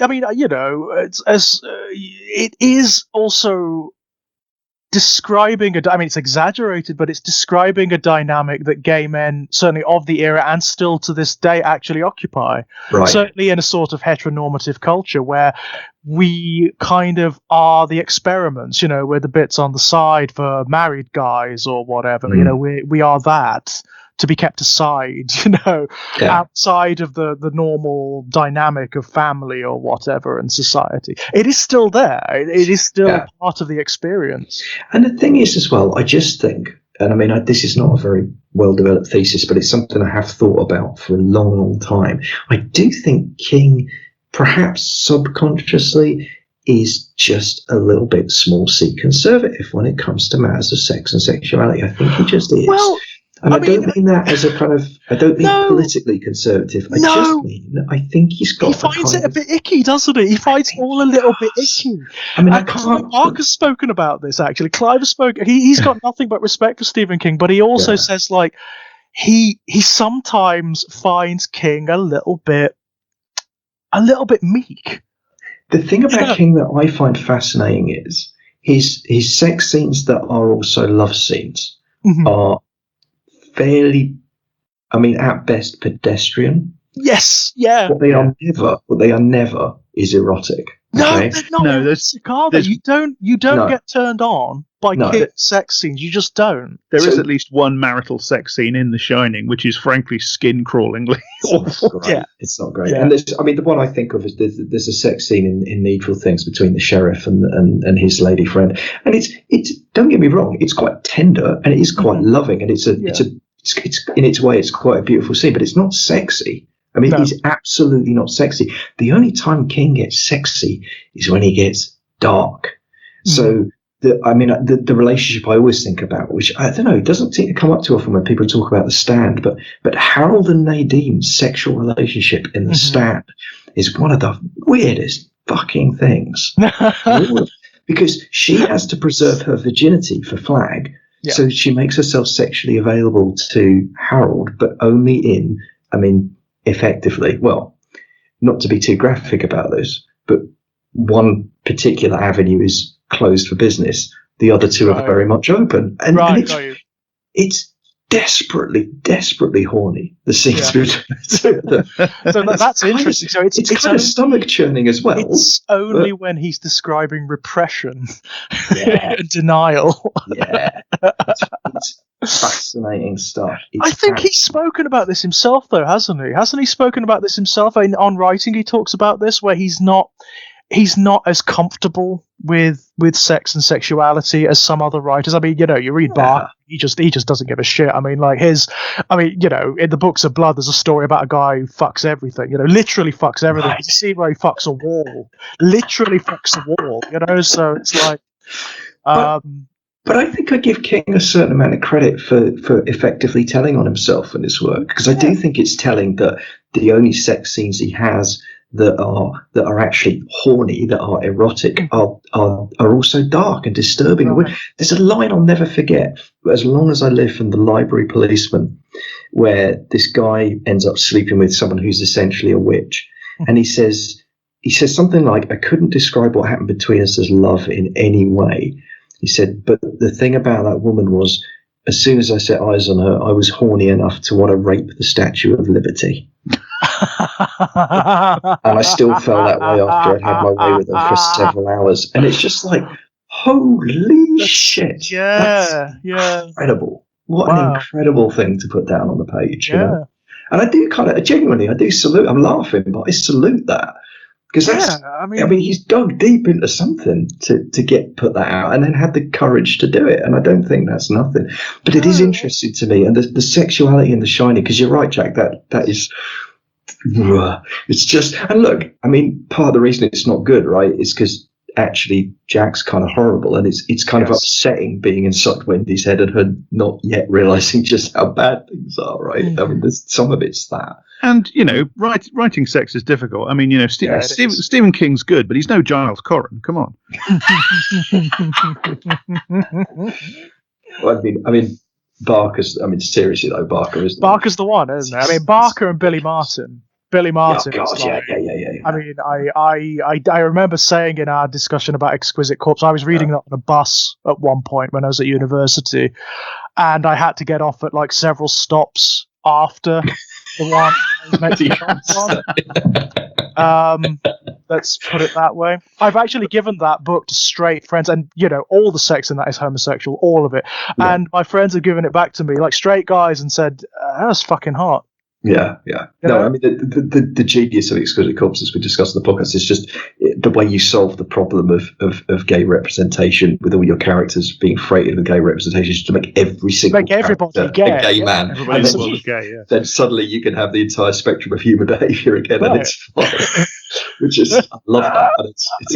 Suddenly you have essentially the same toolbox that heterosexual writers have been using for centuries, because in their world everybody's heterosexual. Absolutely, yeah. It's quite clever, actually. It's a very clever way of getting around it. Absolutely, but you are then absolutely freed from the tyranny of representation. And we talk about King not being able to write, or rather not generally going into the erotic, and yet sex is everywhere and sublimated and very powerful. I mean, Jack, you described The Overlook as kind of getting priapic, and that's true. There is that element there, isn't there? I mean, it somehow Kubrick communicates that libidinousness of sadism. I mean, I think that's probably why that bit is that's there. Why the dog's there. I agree. The bear, rather. Yeah. That's why that's there. It's to indicate that this is, that's what's on the hotel's quote unquote mind at this point. The hotel is in the process of getting its rocks off. That's Yeah, I think it's building up, isn't it? I mean, there's the sequence where Jack enters room 237, and the carpet kind of looks like intercourse. Basically the pattern on the carpet kind of looks like intercourse. So it is definitely there. Yeah, which is ironic, given that in the film the relationship between Jack and Wendy is practically sexless. Well, exactly. I mean, you can barely imagine it, can you? I mean, for one thing, you'd expect Jack Nicholson to just physically break Shelley Duvall. Well, there's that, but there's also the fact that he just treats her with open contempt. Yeah, you get the feeling that any sex act between those two would just kind of be an assault by definition, because he openly despises her. It's true. Even in the scene, I mean, this is one of the problems I think that King has with it, because as many people who've come to the film and gone away scratching their heads have said, Jack Nicholson's character is kind of just an asshole from the beginning. And I think that is integral to what Kubrick and his co-writer, who to my eternal shame, I've just forgotten her name, because it's a very oft forgotten and I think a very crucial fact that Kubrick has a female co-writer, a woman co-writer for the script, and I would argue in different ways Diane Johnson. Diane Johnson, yes, of course, I beg your pardon. I would also argue that in some very crucial ways the film is co-authored by a couple of other brilliant women, particularly Shelley Duvall and Wendy Carlos. Yeah, of course. But so I think the film is I mean, whatever was going on inside Kubrick's head, and that's Jesus a fucking wasp's nest in itself. Yeah. I always imagine it looks a bit like, that going through the pillar in 2001. It's still the lights and the nonsense and the chaos. It might be a bit like, because I think, without wanting to cast any aspersions or accuse him of anything, talking about a man who I do fundamentally really like, I think maybe Stephen King is good at writing about misogyny and homophobia and stuff like this, and he is very good at writing them because there is a part of him that has that inside him, and probably because of the milieu that he grew up in, small town conservative America, and he's consciously overcome it. So he writes from a consciously and overtly oppositional perspective to it, but his heart, so to speak, is in the writing of the characters who are bigoted and prejudiced, not because he agrees with them. On the contrary, he openly despises them. No, it's absolutely but he gets them in a way that he doesn't, for instance, quite get young gay men, for instance. Yeah. And I think the same, which is fair enough. The same thing is, I mean, absolutely. I'm not having a go at him. I'm, I think that's what you do. You turn. Yeah, that is what you do. That's right. You turn what is inside you. You direct it. You use it, etc. And it's what you do with it that counts artistically. But these are the two similar rules, I think, for King from now on. It's like no English people and no gay people. Yeah. Let's get in touch with him again. But Kubrick, I think, is doing something similar because, I mean, legendarily, Kubrick bullied and emotionally and psychologically abused Shelley Duvall on the set of The Shining, and in my opinion, no discussion of this film should go by without somebody acknowledging that. Not. No, it's absolutely true, and it makes it very hard to watch. As amazing as she is in this film, and she is just. There is a reality to it that's actually really difficult to watch, especially when you have that context where you know that actually a lot of the anxiety, a lot of the trauma is kind of real. That makes it very difficult to watch. Yes, I agree with that, but I wouldn't want to. I mean, I've said I think it's one of the great performances in American cinema. I think it's just stunning, absolutely. And I agree with what you're saying, but I wouldn't want to take anything away from her by implying, as some people do, that she's convincing because she actually has been traumatized. Because some people, I know that's not what you're saying, but you do hear that from people. You will say, yes, Kubrick mistreated her, but it was to get this amazing performance out of her. Which fuck you. Yeah, absolutely. That is not no work of art is worth the abuse of a human being. Thank you very much. Absolutely not. And she's more than capable of doing the job brilliantly by herself. And I think that's what we see on the screen. But this does lead me back to what I was trying to get to, which is that whatever is going on in his very peculiar mind of Mr. Kubrick, the film is very, I mean, it's about all sorts of things, but it is profoundly about misogyny and patriarchy, I would say. Definitely. But it is sort of, I mean, that element of it, the patriarchy, the misogyny, it feeds into just the general negativity of the Overlook. I mean, I may be wrong about this, but is the element of the Overlook being built on an ancient Indian burial ground, that comes from the film, right? Am I right in that? That is not in the book. I don't think it is, no. No. I don't think there is. However, I said before, a lot of the things that are quote-unquote in the film and quote-unquote not in the book are actually kind of in the book if you look for them. And one of the things about the movie is that it is profoundly about the American expansion into the West, Manifest Destiny, imperialism, colonialism, and the subsequent and consequent genocide of native peoples, their displacement and genocide. It is profoundly about that. And they do not haunt the Overlook. The Indians, the Native Americans, I'm anticipating something because the Native Americans do not haunt the Overlook Hotel. The Overlook Hotel is haunted by the act of their destruction by American imperial society. Right. And the traces of their absence are everywhere in the hotel. This has been remarked upon by many people. There are quote unquote Cherokee designs all over the place. There's the tin of Calumet with the face of the quote unquote Indian chief on it. Appears and disappears all over the place. It turns up everywhere. It's everywhere, and it's deliberate as well. It's because Kubrick specifically modeled it on a hotel he actually stayed in, which had quote unquote Indian designs all over it. Right. So it's deliberate. And it comes from the book because there is a thing in the book about Jack's sensing presences all over the place and that, he sort of turns around and they're not there, and he remembers a child's picture book, which sounds like it's a sort of Where's Wally thing. I remember now, and the refrain of the book is "Where are the Indians?" Oh, and they're hidden all over the place, and it's one of those kind of, it's not, I don't think it's quite Where's Wally, it's more kind of hidden pictures where you'll see a shape and a shadow, and then suddenly it snaps into place and it's a figure. Right, and it's a brave. So it's that thing of like hidden in plain sight. It comes back later on with the anecdote about Jack seeing the face of Jesus, which is I'd completely forgotten about, and I love that sequence in the novel where they've got an ink blot test, and this is in Jack's Catholic school upbringing, and the kids are staring at the picture, and one by one they all see that it snaps, and they see the face of Jesus in the ink blot, and Jack is the last kid, and he lies.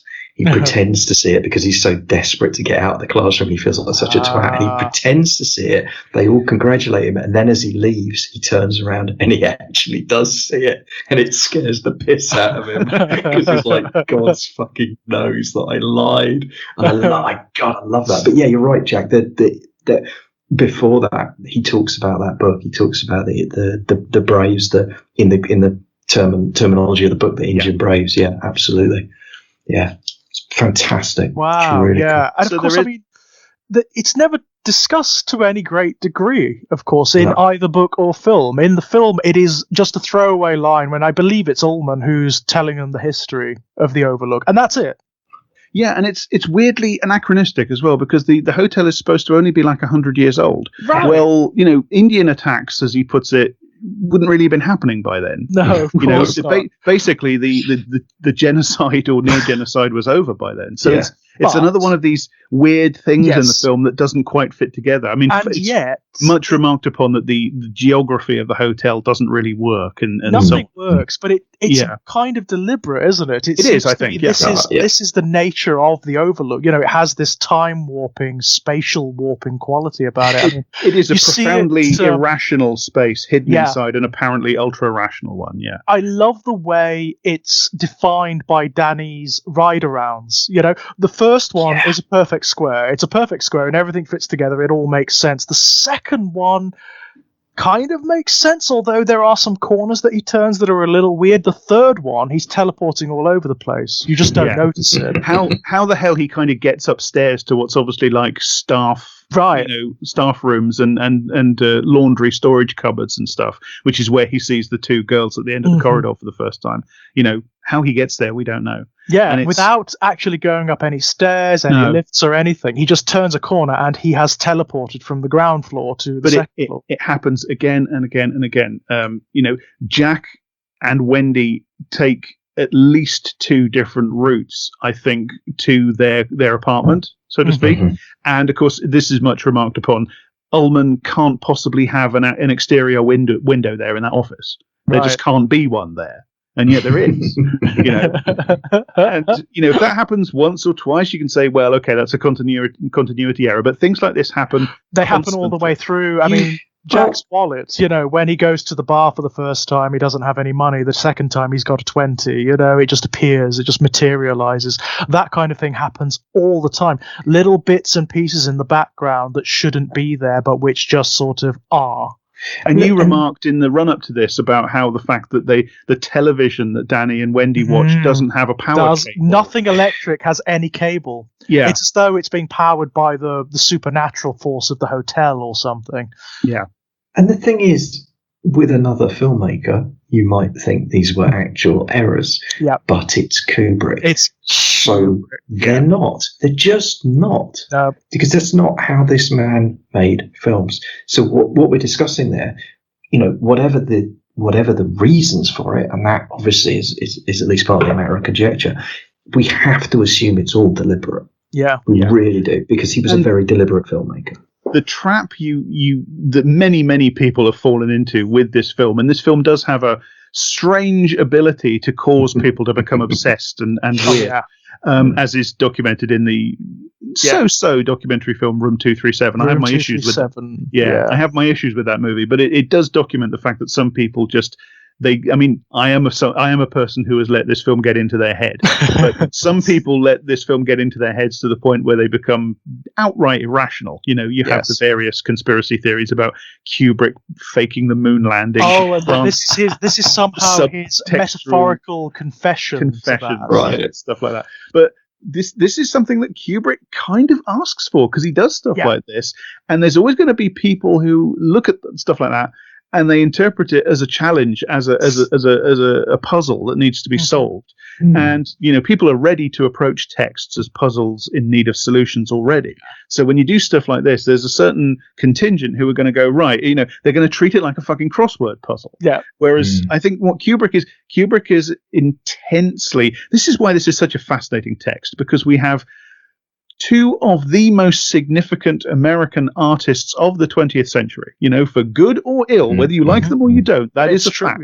Yeah. Stephen King and Stanley Kubrick, whatever you think about them, they are two of the most significant American artists of the 20th century. Stephen King, a profoundly literary artist. I mean, that sounds silly because he's a novelist. Of course, he's a literary artist, but he is intensely about the written word. As we were talking before about the topiary animals, they work on the page. They simply do not work when you take them off the page, because they are creatures of words. Kubrick is like the exact opposite, because he is so attuned to the visual image, to cinema, and he understands the power of visual images to the point where he understands that tiny details like that over the course of a film, they're going to build up and they're going to create an impression of unease. Yeah.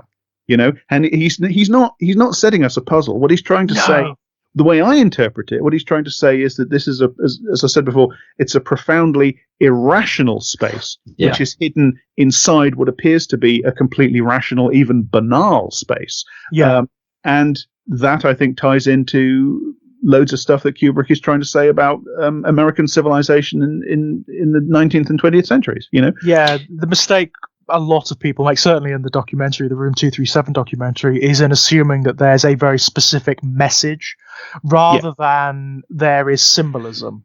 There is deliberately layered symbolism going on all the way through, and there are lots of varying interpretations of what that could potentially mean. So, I mean, one of the things that comes up in Room 237 is that there is imagery all the way through of labyrinths and minotaurs, and it's like, well, that makes a lot of sense, even if it wasn't intentional, which it may not have been, actually.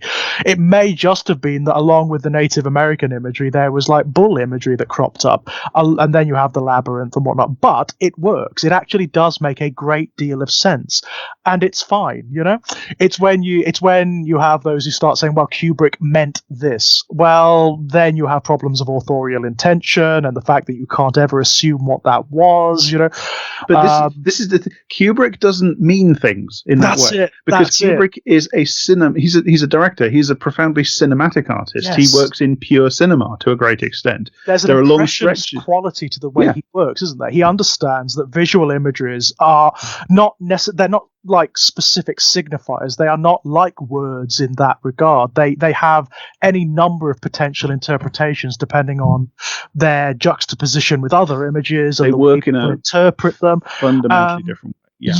So he layers in images that could mean any number of things to develop this kind of well of profundity. And this is absolutely what he does, because he does it in all his great movies. There are long stretches of The Shining, 2001, Barry Lyndon, and it's not as developed, but it's definitely there in some of the early greats like Paths of Glory, which are pure cinema, which are just visual, which are just, the dialogue is cut as much as possible, and you get the story and the characterization and the meaning of what's happening expressed solely through visual images in the form of cinema. Now, Kubrick does this thing where he suggests polysemy, openness of meaning, through the introduction of tiny details. He does it in all his great films. So this is clearly something he's doing deliberately, because that's just the kind of artist he is. He's not Stephen King is an artist who works with and thinks with words. If he wants to tell you something about childhood and memory and trauma, etc., he will put it into words, and you end up with these amazing great big books.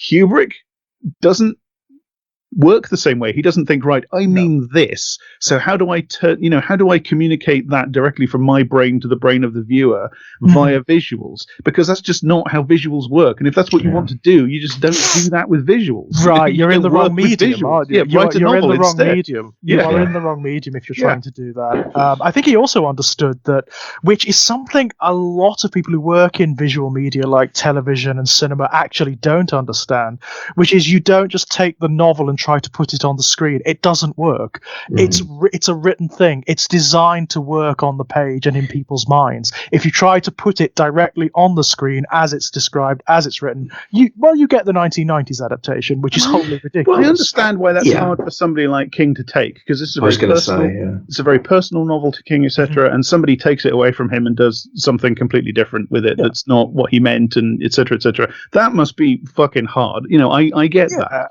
But I get it. It's also a great compliment to take a work of art that somebody has created in one medium and to say, right, I'm going to take this seriously enough not to just try to sort of translate it into another medium, but to use it as the basis for an entirely original new piece of art. Right, and to be able to do that with something that someone has created, I mean, it really is a testament to the work itself, isn't it? The fact you can take the structure, the basic themes and structure of the story, and you can retranslate them into something else, something that works in a visual media. A lot of the criticism about the movie is so snobbish about the novel. There's barely a film critic who gets into the novel who can resist a line about how criticizing the film, rather, who can resist the line about how it's based upon sort of a Stephen King boiler or a mediocre novel. And I'm thinking, you fuck off. If this was based on, you wouldn't be saying that if this was based on a George Eliot novel or a Nabokov or something. Yeah, it's true. It's absolutely true. Loads of these novels that are sanctified by time and distance, like I'm trying to think. Well, look, early Dickens. Early Dickens is schlocky and sentimental and random, and it's just sanctified by cultural capital. And, ironically, was the sort of Coronation Street of its day, Totally, It was popular. Pulp as hell, absolutely. Yeah, of course. I mean, it's an interesting one. A few things occurred to me there. One of the scenes that really kind of highlights that literary cinematic divide. I'm not surprised to learn that if they did shoot the scrapbook sequences that they come, I don't see how you make that sequence work as a piece of cinema. I think it's one of my favourite passages in the book, actually, on a reread. Was just, I love how King just dives in at moments like that, and just writes it. He just writes, and suddenly he's writing in the voice of this local newspaper and this kind of almost like this kind of this kind of gumshoe reporter who's digging the dirt on this hotel and the history of it. Yeah, he's sort of showing his roots there, isn't he? His influence, because that is an echo of the epistemological fiction which predominates horror, like in Victoriana. It's Dracula, it's Frankenstein, it's all that stuff.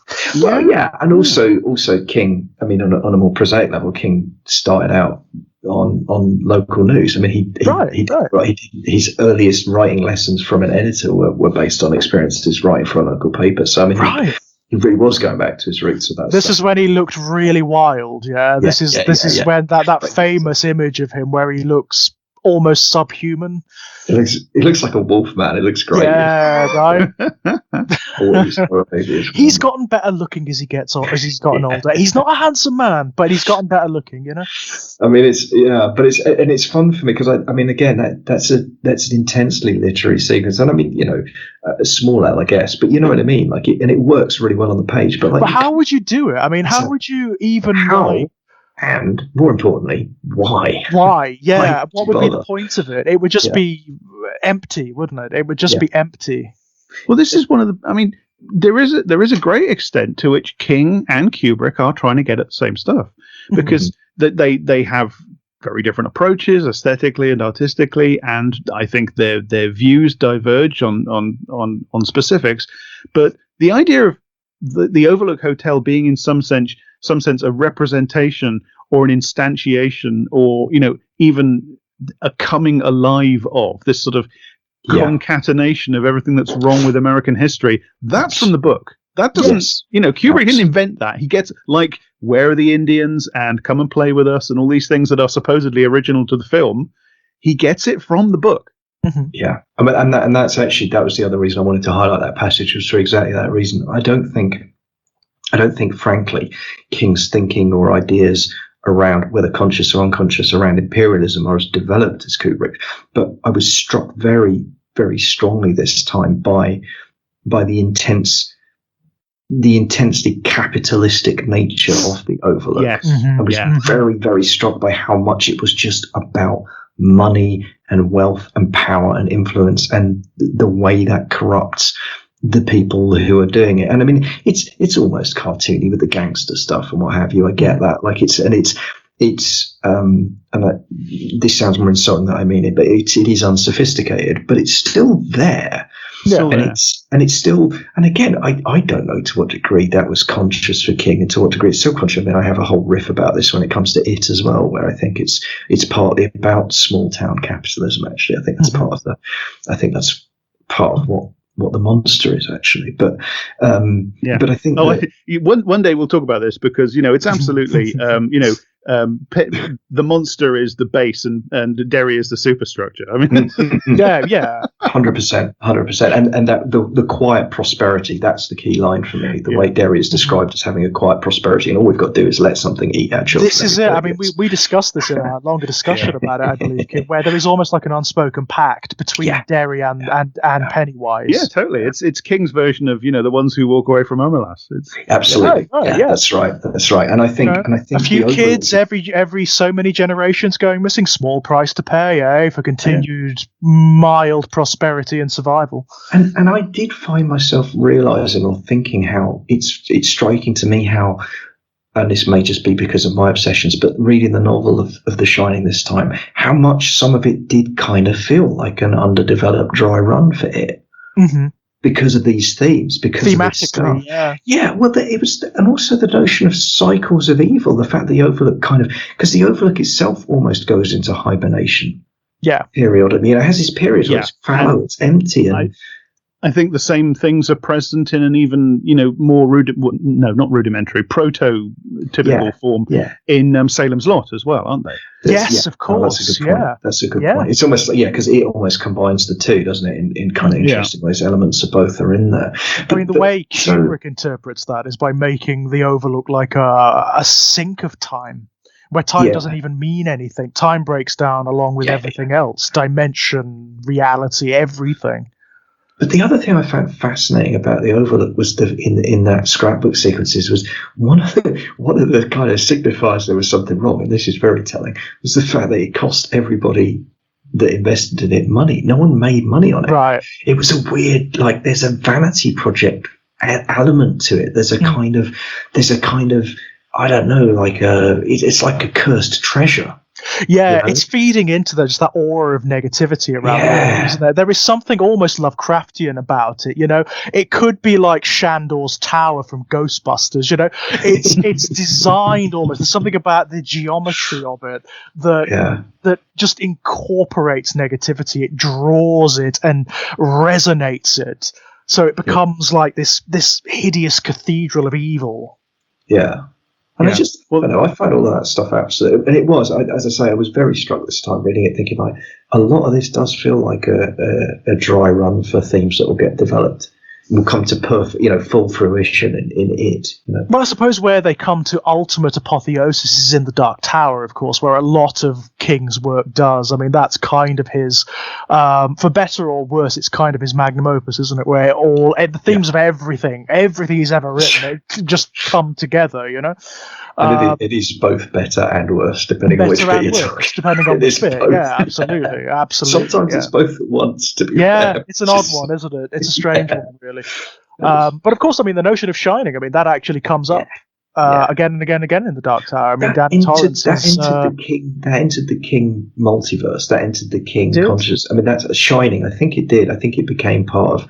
I'm sure that it may not use the word shine, but I'm sure Shining occurs in the background in other novels as well. The psychic child trope. It's in almost every King book you can possibly name. I struggle to think of one that doesn't have a psychic child of some description. I think King on some level does believe in. Well, I mean, he has a religious belief, but I think beyond that, he does have some kind of belief in a kind of intuition.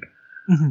I think he does. I think he believes that people have some kind of intuition that, you know, that psychologists would explain as a mixture of subconscious plus experience plus evolutionary. And King, I think, probably just doesn't quite buy that. He thinks, I think it's probably just slightly more than that. Yeah, like a metaphysical. Right, exactly. For King, it has a metaphysical component as well. And The Shining, obviously, is very explicit about that. And it, you know, it kind of turns it up to 11, which is fine. It's a novel, but I think it is something that you see again and again. I mean, I was struck this time again. I'd forgotten the sequence on the plane where Halloran has that amazing interaction with that woman. Yeah. Plane. And I found that absolutely adorable this time. And it's weird, isn't it? Because that is exactly the sort of thing that Kubrick, if he's going to make the thing he wants to make, he has to strip that out. Yeah. He has to in the same way he's got to strip out Halloran as the savior. He's got to do it because it doesn't work in that context. It just doesn't work. It would make it it layers in some kind of hopefulness that just doesn't fit. And I would argue in that film. I would argue that it also goes against what is part of the intended purpose of the film, which is to talk about misogyny and patriarchy. Because one of the problems with the book is that, you know, Wendy and Danny, by extension, are ultimately saved by Halloran. Now, you know, in the film, and this isn't without problems, because of course in the film you end up with the black character not surviving the movie as they getting completely like obliterated. And it's so fucking tiresome. You know, the black guy died. But as I say, it doesn't come without cost, but it does mean that movie Wendy saves herself and Danny herself. I mean, she takes the snowmobile. I mean, how much agency does Danny have in the film? I mean, like he is so. I mean, the ending sequence where he's running through the labyrinth, and then where he then disguises his own footsteps. You know, it's brilliant. Which absolutely brilliant. That is stereotypically what they call an old Indian trick. Right. And it's also a childhood game. It's also again a childhood game. And I love that. I mean, it's one of the reasons. It's one of the things that I adore about the movie is that resolution in the maze. And I prefer. And I mean, we'll talk about it, I'm sure. I love the climax of the novel as well for different reasons. I think one of the things I realised rereading the novel this time was, firstly, how much King was an influence on me in terms of the way King writes violence. What I mean by that specifically is the way he focuses on what it feels like to be the recipient of violence. Yes. To be on the inside of Wendy when she takes the beating, and on the inside of Halloran when he takes the beating. That's a huge influence on the way I write about violence. I realise that, and both in terms of where you focus your attention as a writer, but also actually mechanically in how you describe it. The descriptions of Wendy's injuries and that from her perspective, intensely powerful, really in the best way. Difficult to read, you know, like just painful to read. You know, the descriptions of the broken ribs and that kind of thing. And I realized that had a profound influence on me and the way I write about that kind of thing. But the other thing I love about the climax of the novel, even though I prefer Danny's sequence in the maze, which I know we just started on, but it's King. It's the way it's a classic King twin narrative, where you're cutting between Halloran desperately trying to get to the hotel and the events in the hotel. But what I love about it is the way King does the time slip so that Halloran appears to be hopelessly behind. And you spend almost the entire sequence thinking, there's no way he's going to get there in time. There is just no, and the horror and the tension comes from seeing those two events happening in parallel, thinking, holy shit, he's still 6 hours away, and it's all kicking off like there's no fucking way. And even obviously, I'm reading it. This is I've read it maybe half a dozen times. I know how it fucking ends. I still was completely caught up in those last 100 pages, in that chase, in that, and the sheer stress of it. Where, you know, Halloran's fucking about with the snow and he gets the plan. He nearly crashes the car at one point. And you want to reach into the page and grab and say, get the fuck yeah, off that hill. Yeah. This is another thing Stephen King is really good at as a writer, which is making banalities incredibly fascinating by means of them getting in the way of what you desperately want to happen next. Clever. Yeah, it's a very clever thing. The only thing, I mean, that I love the actual chase sequences and the tensions that are built up. The only thing I don't like about the ending in the book is what happens to the hotel. I really don't like it. I really don't like it. And also the fact that it's so signposted. I mean, like, from the very beginning, you literally have characters tapping that mark, oh, watch the boiler, don't let it, right from the very bloody beginning. Well, I wonder what's going to happen. I don't really mind that so much. I wouldn't mind, like, the hotel exploding at the end of the... What I have a big problem with at the end of the novel is kind of the bit where Danny is caught by... possessed Jack, which isn't really even Jack at that point. It actually physically his face changes, etc. And he gets away because, like, real Jack breaks through and tells him to run or whatever. That to me is just it's too sentimental. It's too schmaltzy. Yeah, and it also does that thing of kind of apologizing for Jack as an abuser. It kind of undermines the fact. Oh well, it's not Jack. Jack is fine. Jack is Jack is trying to fight through. It's actually the hotel. I don't want to be too mean about this because, as I say, fundamentally I do like Stephen King. And to be honest, on my most recent reread, I was surprised by how much he understands what kind of, firstly, that Jack Torrance is an asshole, and secondly, what kind of ass. He actually has a pretty sophisticated, certainly for the time in popular culture, a pretty sophisticated understanding of cycles of abuse and, abuse within family, domestic violence, the kind of negotiations that will go on inside the head of an abuser, psychological, emotional abuse, and the way blokes who do it justify themselves to themselves, and they're filled with self-pity and they're passive-aggressive. It's pretty good, but it is ultimately a picture of, it's supposed to be a picture of a fundamentally decent guy who has flaws and problems and triumphs over them. Which is problematic, isn't it? It is pretty damn problematic. In any real situation, the minute, he broke a 3-year-old's arm, and that should be it. That should be it. Divorce, prison, mandatory rehab. That's the solution to this. Not to wait for the guy to come to an epiphany by himself. Right. I'm sorry, but the other element there, of course, is Jack's own childhood, and I think that is also well realised, and that's something that I think that's another thing that King's always been exceptionally good at, is describing, literally in this case, but often throughout his work, the sins of the fathers, right, and how cycles of violence and indeed alcoholism often perpetuate down generations. And I think he does. I love actually that some of the most vivid stuff, and it really is the key to Jack's personality. The way Jack both loves and fears his father. I think that stuff is incredibly well realised. And really I love that he gets that part of why Wendy stays with him is because Wendy is herself conditioned to accept his emotional abuse by the fact that she is a victim of the emotional abuse of her mother. Yeah, no, that is really good. Jack Torrance kind of understands that and unconsciously plays upon it to his advantage.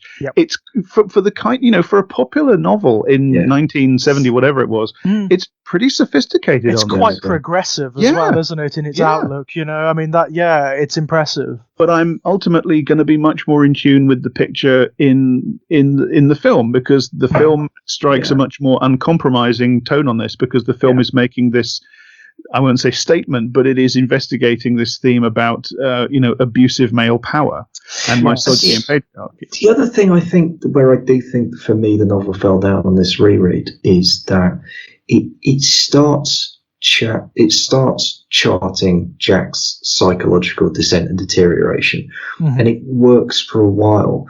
But at a certain point, for me, prematurely, it skips 2 stages, and Jack very suddenly goes from descent to just outright snapped, gone. And I understand, like, mechanically what we're supposed to believe is what's happened is Jack's actually effectively been obliterated, taken over completely by the hotel.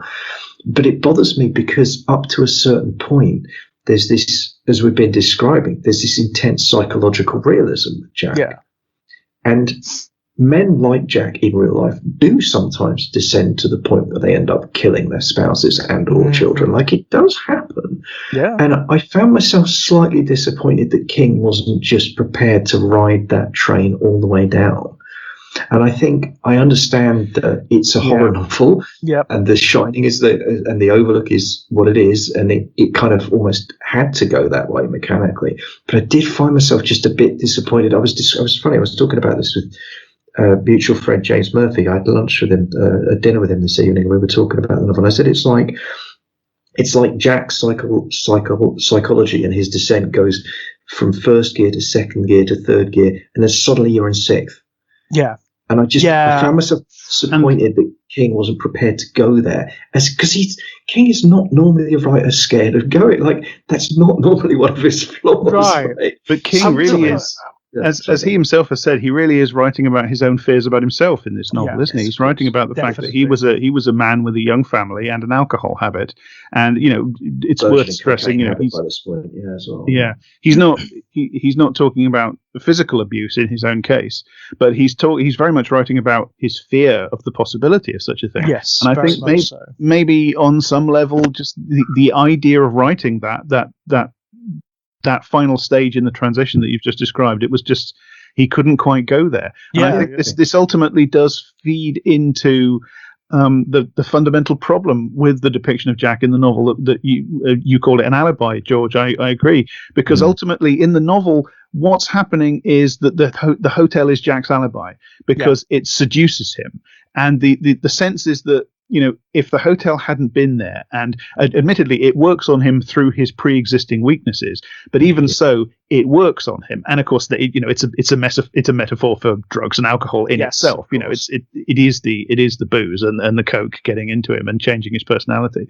And that is kind of an abuser's excuse, isn't it? It wasn't me; it was the drink. It was the drink. It was the drugs. Yeah, so in this version of the story, it's kind of the hotel that's to blame, whereas in the film, it's very much more that the hotel is like an instantiation of this aspect of culture that we see in Jack Torrance. So when Jack Torrance goes there is just this fundamental sympathy between him and the hotel. You don't feel like the hotel is seducing or tricking him, because there is a moment where he kind of makes an explicit Faustian bargain. When he says, I'd give my soul for a glass of beer or whatever. And then immediately Lloyd the bartender appears. But it's much more explicit in the novel that Jack is kind of being tricked and cajoled and convinced and ultimately bought. Whereas what's more happening in the film is that there is just this fundamental sympathy and synergy there, because Jack is a creature of the culture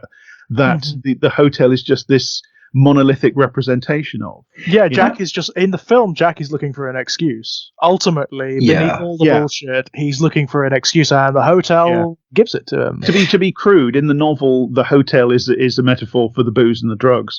In the film, the hotel is a metaphor for Jack Torrance, essentially. Yeah, right. And, well, we see the that culture of which he is made. We see that symbolically all the way through. I mean, there is no mistake that the hedge maze, my favorite shot in the entire film, and I love it, where you've got Jack staring down at the model of the hedge maze. Oh yeah, and it looks like a brain. Shot. It looks like a brain, and then it switches to what looks like a POV shot, pans down, and then you see Danny and Wendy walking through it. Yeah. It's absolutely wonderful. It's a stunning shot. Absolutely. That transition is one of my favorites in the entire thing. I mean, that it's saying so much with just the simplest framing, the simplest camera movements. It's saying so much about where we are in the film now, in terms of Jack's mind, but also in terms of, like, existentially, where are we now? But going back to what you were saying, Jack, about the differences there between the two versions, I also think fundamentally for me it's about the differences between the two schools of thought about drug and alcohol dependency and what it does to people. The one school of thought is, I'm not myself when I'm drunk. It turns me into someone else that I don't like. And the countervailing one is alcohol, drugs, whatever they are, don't change people. They reveal. They strip away layers and they reveal some core essential truth, which in some cases may be ugly. Now, if you think about it carefully, those aren't actually necessarily dichotomous positions. Both of those things could to some degree be true. And it's kind of unanswerable in some ways, I guess. But I do find it interesting because you're right that one of the, I mean, I'm now thinking of a particular monologue in a show that I know George and I are going to be talking about, Midnight Mass. But there's someone in there has an alcohol problem, and they I mean, this is the first 10 minutes. I'm really not spoiling, but they kill someone because they're drunk driving, and they have a point where they're talking about that, and that person is talking about that person I became when I was drunk, and that person was terrible, and I don't recognize them, and they killed someone. And then he stops and he says, I killed someone. And it's a really powerful moment because this is someone trying to reconcile behavior that they don't recognize as their own, but it was them. They did do it. Yeah. And I think that, but of course we come back to, at the time King was writing this, at the time he was writing this, he was an alcoholic and slipping into drug addiction. And he was several years off the point where he would have a family intervention. Yeah. So who knows? I mean, this is another really interesting question. To what degree was he even at this stage ready to acknowledge his own alcoholism? At what stage? Like, I find that so fascinating because it demonstrates in a lot of ways, for all that we've discussed the flaws with it in terms of the way it progresses, demonstrates an incredible self-awareness about the dangers of alcoholism and about the hold it can have on someone. And yet there's every possibility in his day-to-day life he was actually still in denial. Mm. And again, you've got that there's a dual consciousness, I think, when it comes to addiction. You know, a lot of the time that addicts will talk about, where on one level you're convincing yourself and everyone else you're fine, and on another level you're seeking out whatever it is that you're hooked to, and you know, indulging it wherever possible, whilst insisting to yourself you don't have a problem at all and you could stop anytime you want it. You know? And isn't there a kind of dual consciousness inherent in all these things that are simultaneously things from outside us that we feel in some way malform us, but also in another sense just integral to who we are, because we are made of our culture? You know, you could say you could extend what you've just been talking about to things like misogyny and patriarchy, racism, structural white supremacy, stuff like that, all of which is also in Jack Torrance. And he you know, and it's fascinatingly, you know, Dick Halloran is an incredibly lovable character in the film, wonderfully played by Scatman Crothers. The theme and the scene between him and Danny is just one of the most beautiful, touching scenes in all of cinema. We're told this is a lovely guy. When we see inside his bedroom, he has these pictures on the wall. So the theme about, you know, objectifying women, the theme about patriarchy and misogyny is extending even into the bedroom of this fundamentally lovely guy. You know? And so it gets everywhere. So, and I'm sure, you know, Dick Halloran wouldn't think of himself as taking part in anything like that. And Jack Torrance genuinely believes that he's a man who is being thwarted by something that's happening to him. You know, whether it's the booze or whether it's his wife or whether it's his kid or whether it's, you know, whatever. His past, whatever. There's always something, isn't there? This dual consciousness is just kind of how people do. You know, Orwell talks about something similar politically in 1984, doublethink. This ability to believe two contradictory things simultaneously and to do it consciously and deliberately and then to forget you've done it. This is just kind of integral to how people do dreadful things. And of course the Overlook reflects that, doesn't it? I mean, again, you have that incarnation of Grady that Jack encounters. He does not denies even remembering who he was and slaughtering his family. And then he says that he did do it. First of all, he denies it. He doesn't remember it. And then he says about how, you know, I corrected them. He both knows and doesn't know. Yeah. He understands and doesn't understand. He remembers and doesn't remember. And the theme, mirroring is the perfect word, because mirrors are everywhere in this film. And that bathroom where Grady and Jack have that very conversation is filled with mirrors. It is essentially a hall of mirrors.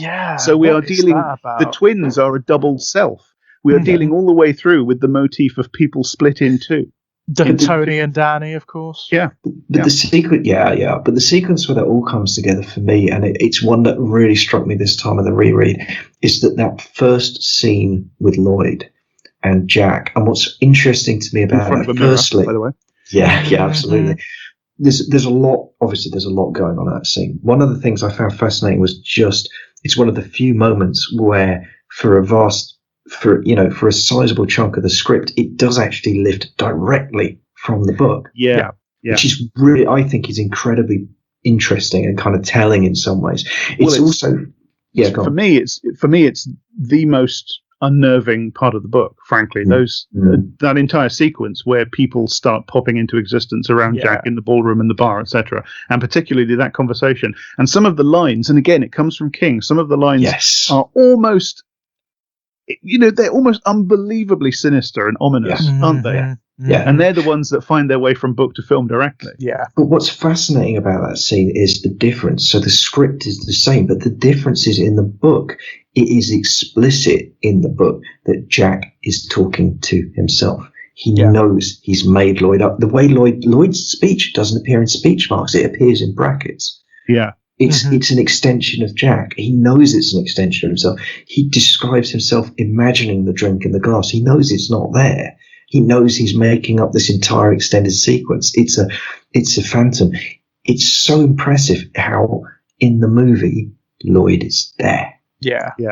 And yet the conversation is identical. And the other thing that I wanted to mention that is in both conversations and that speaks exactly to the dual consciousness, it's my favourite. I mean, I love Nicholson in this movie. We haven't really talked about Nicholson yet. I love Nicholson in this movie. I think his performance is absolutely incredible. But this is the one, this scene for me, when he discusses the breaking of Danny's arm, it is all there. All the dual consciousness stuff is happening. It was an accident. It was an accident. Yeah. I love the little son of a bitch. I'd never hurt him. Yeah. And that, what does he call it? A momentary lapse.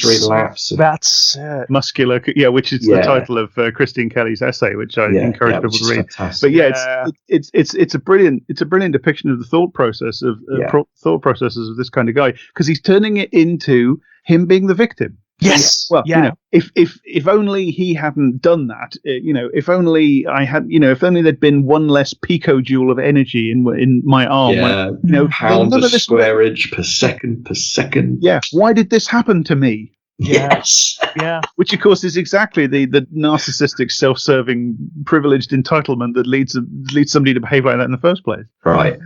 It's interesting too, though, because in the novel, you have that scene, but before you've had that scene, you've had Jack remembering doing it, and Jack knows he did it, and he knows he did it, at some level on purpose. Like, he knows he was angry, and he knows he was drunk, and he knows it was his fault. So it's interesting how part of his psychological deterioration in the novel is that he goes from just feeling guilty about it to this kind of weaselly justification. Mm-hmm. He's trying to distance himself from his own guilt, or he's trying to justify what he did, and that's obviously intimately tied up with this fantasy of being able to get drunk, right? None of that's a coincidence. But again, I'm just struck by how amazing Nicholson is when he describes that moment in the movie, because you see him, you really do see in his performance, you see him acknowledge the lie and then choose to believe it. It all happens in his face, in his voice. This is the thing about it, like, there's a lot of commentary about whether or not Nicholson overacts in this movie. It's incredibly, but in that sequence, the amount of work that he is putting in, just the sheer amount of mental effort he's putting in to depict accurately that duality of thought. It's mannered, it's controlled, it's expressive, but it's not overacting. No, it's not. It's an incredibly powerful piece of acting. It's an incredibly talented piece of work. And I just, it was amazing reading that sequence in the novel and replaying the scene in my head. It was quite astonishing, just reflecting on it. As I say, it's just the way it links into everything we've talked about that duality, the duality of abusers, but also the duality of addicts. You see the incredible subtlety in Nicholson's performance a little later on as well, after Danny has been attacked by the woman in room 237, and when Shelley Duvall accuses Jack of doing it, there is an amazing moment, and just an amazing moment where Nicholson is genuinely shocked and fraught at having been accused of this, and he's starting to say no, it wasn't me, but can't actually speak. But the other scene I forgot about, which is in the movie, is when he wakes up from the nightmare and he's crying. He's saying, "I cut you to pieces," and it's like, fucking hell. That's probably the closest glimpse we get of anything like a decent guy inside Movie Jack, isn't it? The fact that he's so upset, and even that really is, he's upset about the fact that the nightmare scared him. Yeah, right. What I love about the reaction when she accuses him of hurting Danny, it is actually ambiguous how Danny came by those bruises. Sure. We don't know that Nicholson did it to him. It could have been the woman in the bathtub, or it could have been Jack, or he could indeed have done it to himself, even psychically. Yeah. But it's certainly a reading that those bruises do come from Movie Jack. And even if those specific bruises didn't, we know that once a broken arm did come from Movie Jack. And nevertheless, the outrage on his face when she accuses him, and it's genuine as well. This is another thing. She has dared to accuse him. That's what it is. That's what it's getting at, isn't it? This is another thing about these people. You how dare you accuse me of this thing that I did? Yeah. How dare you throw that thing that I did at me back in my face? Works so much better. It's so unfair. It works so well given like Shelley Duvall's dynamic with Jack Nicholson. The fact that she does portray this very put upon, very diminished abuse victim in this film. It works. It's almost it's a slight worm turning moment, isn't it? It is, because that's the one thing movie Wendy will not. That's it. It's the line. He hurt the kid again, and that's the point where movie Wendy turns.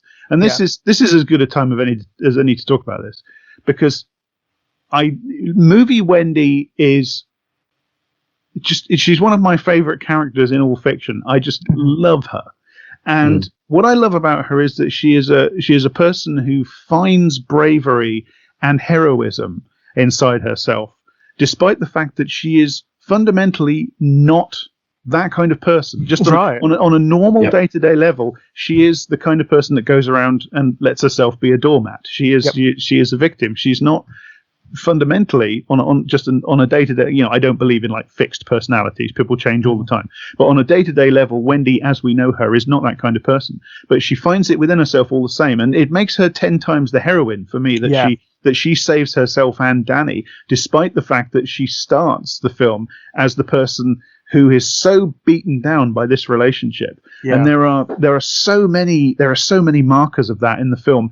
There's the scene in the hotel when they're showing the people from the hotel, the sort of soulless corporate suits, as showing them around the hotel, and she's trying to work up enthusiasm. She's trying to make it a nice experience. They're in the ballroom and she's sort of doing this dancing thing, and she gets this look from him of just, shut up, and I love the fact that in the opening scenes you see her at the kitchen table. She's reading The Catcher in the Rye.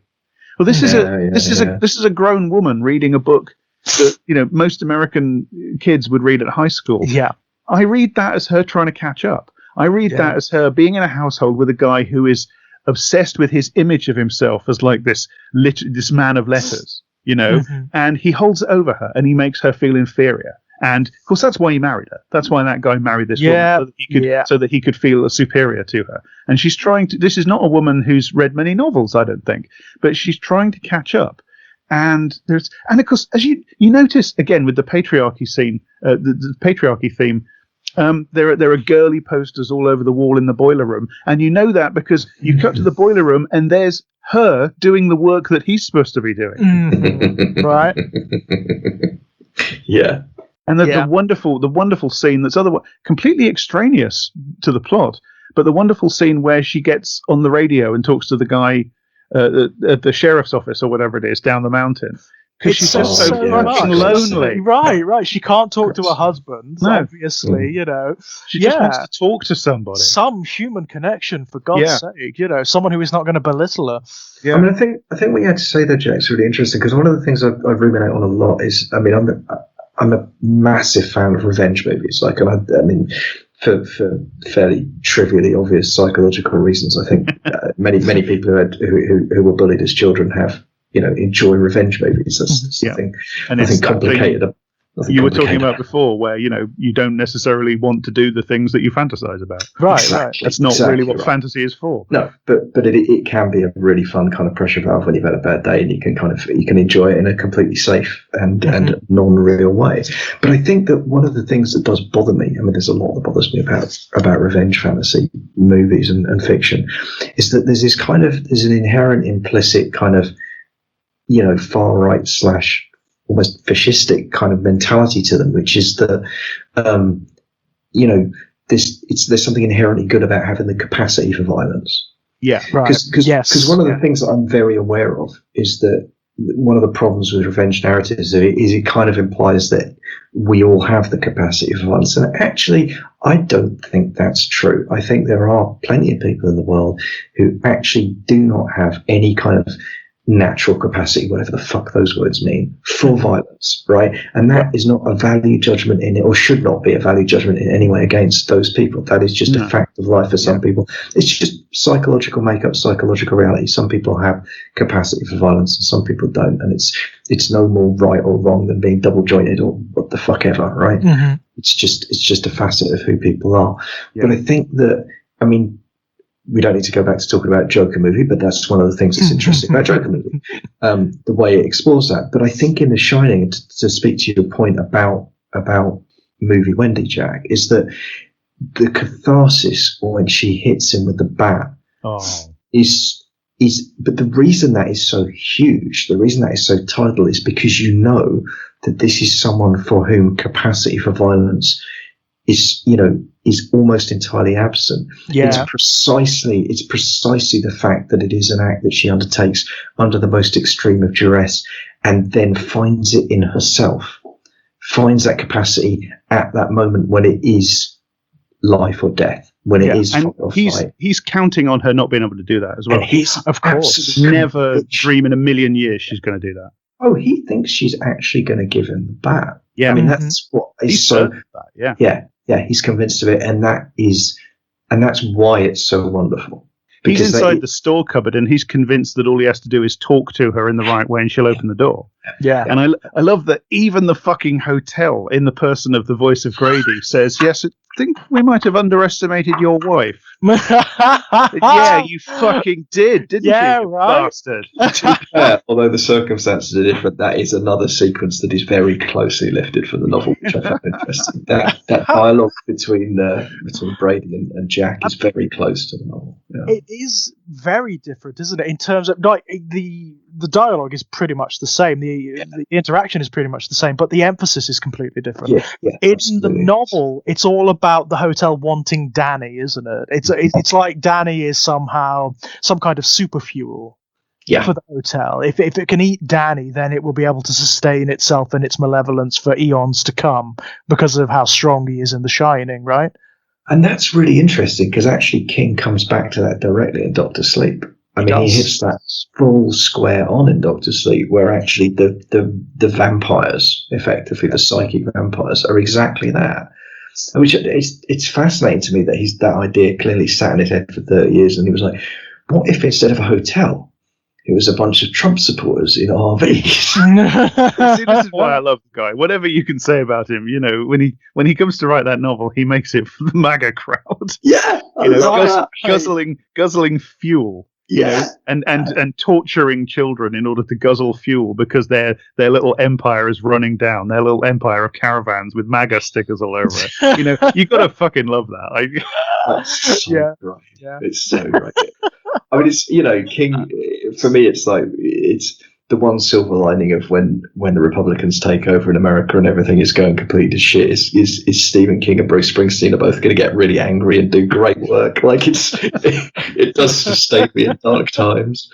And it is, but I did, it's fascinating, but it is fascinating, as I say, sort of, because there's obviously a massive gap between the writing of The Shining and Doctor Sleep, but to see that, and it's quite, I think you're right, George. I think it's expressed actually in those terms. Yeah, it is in the book. It definitely is, but in the film, not so much. I think there is reference to Danny being special, but I don't think there's ever any explicit. I think it's just the fact that the Overlook just isn't that sentient in the film. It's more this unconscious elemental malevolence, isn't it? It's the violence and the horror that matters in the film. It's American history, essentially. It's a concatenation of imperialism and the genocide of the native peoples, manifest destiny, expansion, colonialism, and inextricably combined with those things, patriarchy and white supremacy. I mean, that is actually. I mean, I know that's an SJW reading, but that is pretty clear from the film. There are certain elements that wouldn't be there if that wasn't part of what Kubrick intended. I mean, why even bother including the Native American stuff? Exactly. If that wasn't the case, why bother? And I've gone on record saying this many times. I'm a great believer in the power of good figurative art to express these things more powerfully, because less rationally, because that's not how we experience them. Over the, I would never dream of saying, that we don't need all the great factual books about all these things. Of course we do. We need all the great feminist books. We need Noam Chomsky. We need all that. It's great. But this, for me, the movie, it is one of the great works of art of the 20th century, in my opinion. Yeah. And it is because it kind of, in this story, it kind of achieves something like this.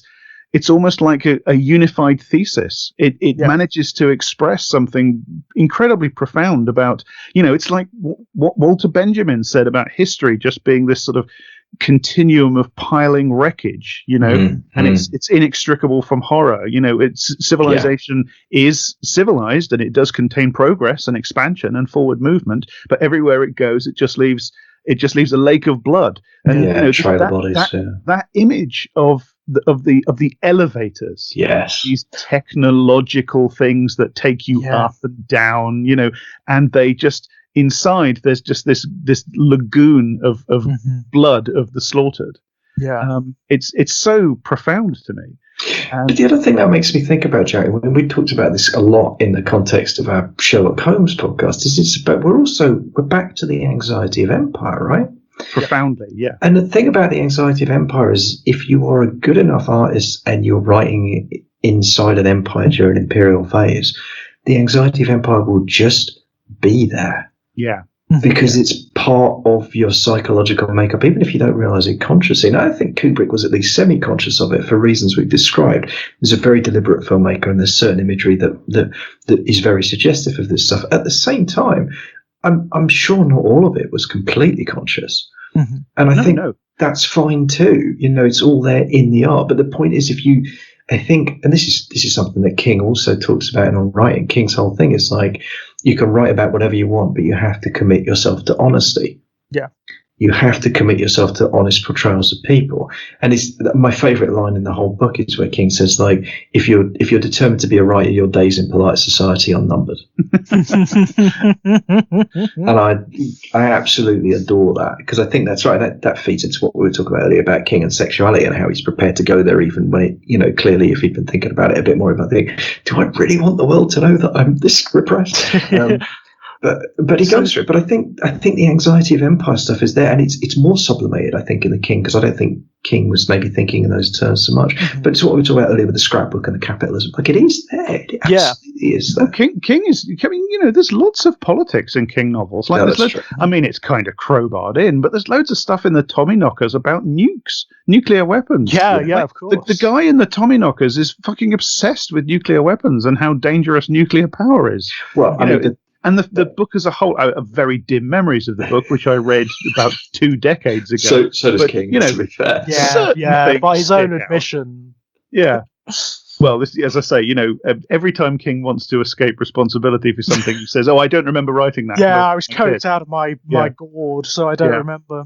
Fair enough, I would does have someone being murdered by a coke machine, if I remember rightly, which is just probably a bit on the nose. It also has someone being murdered by a lipstick laser ray.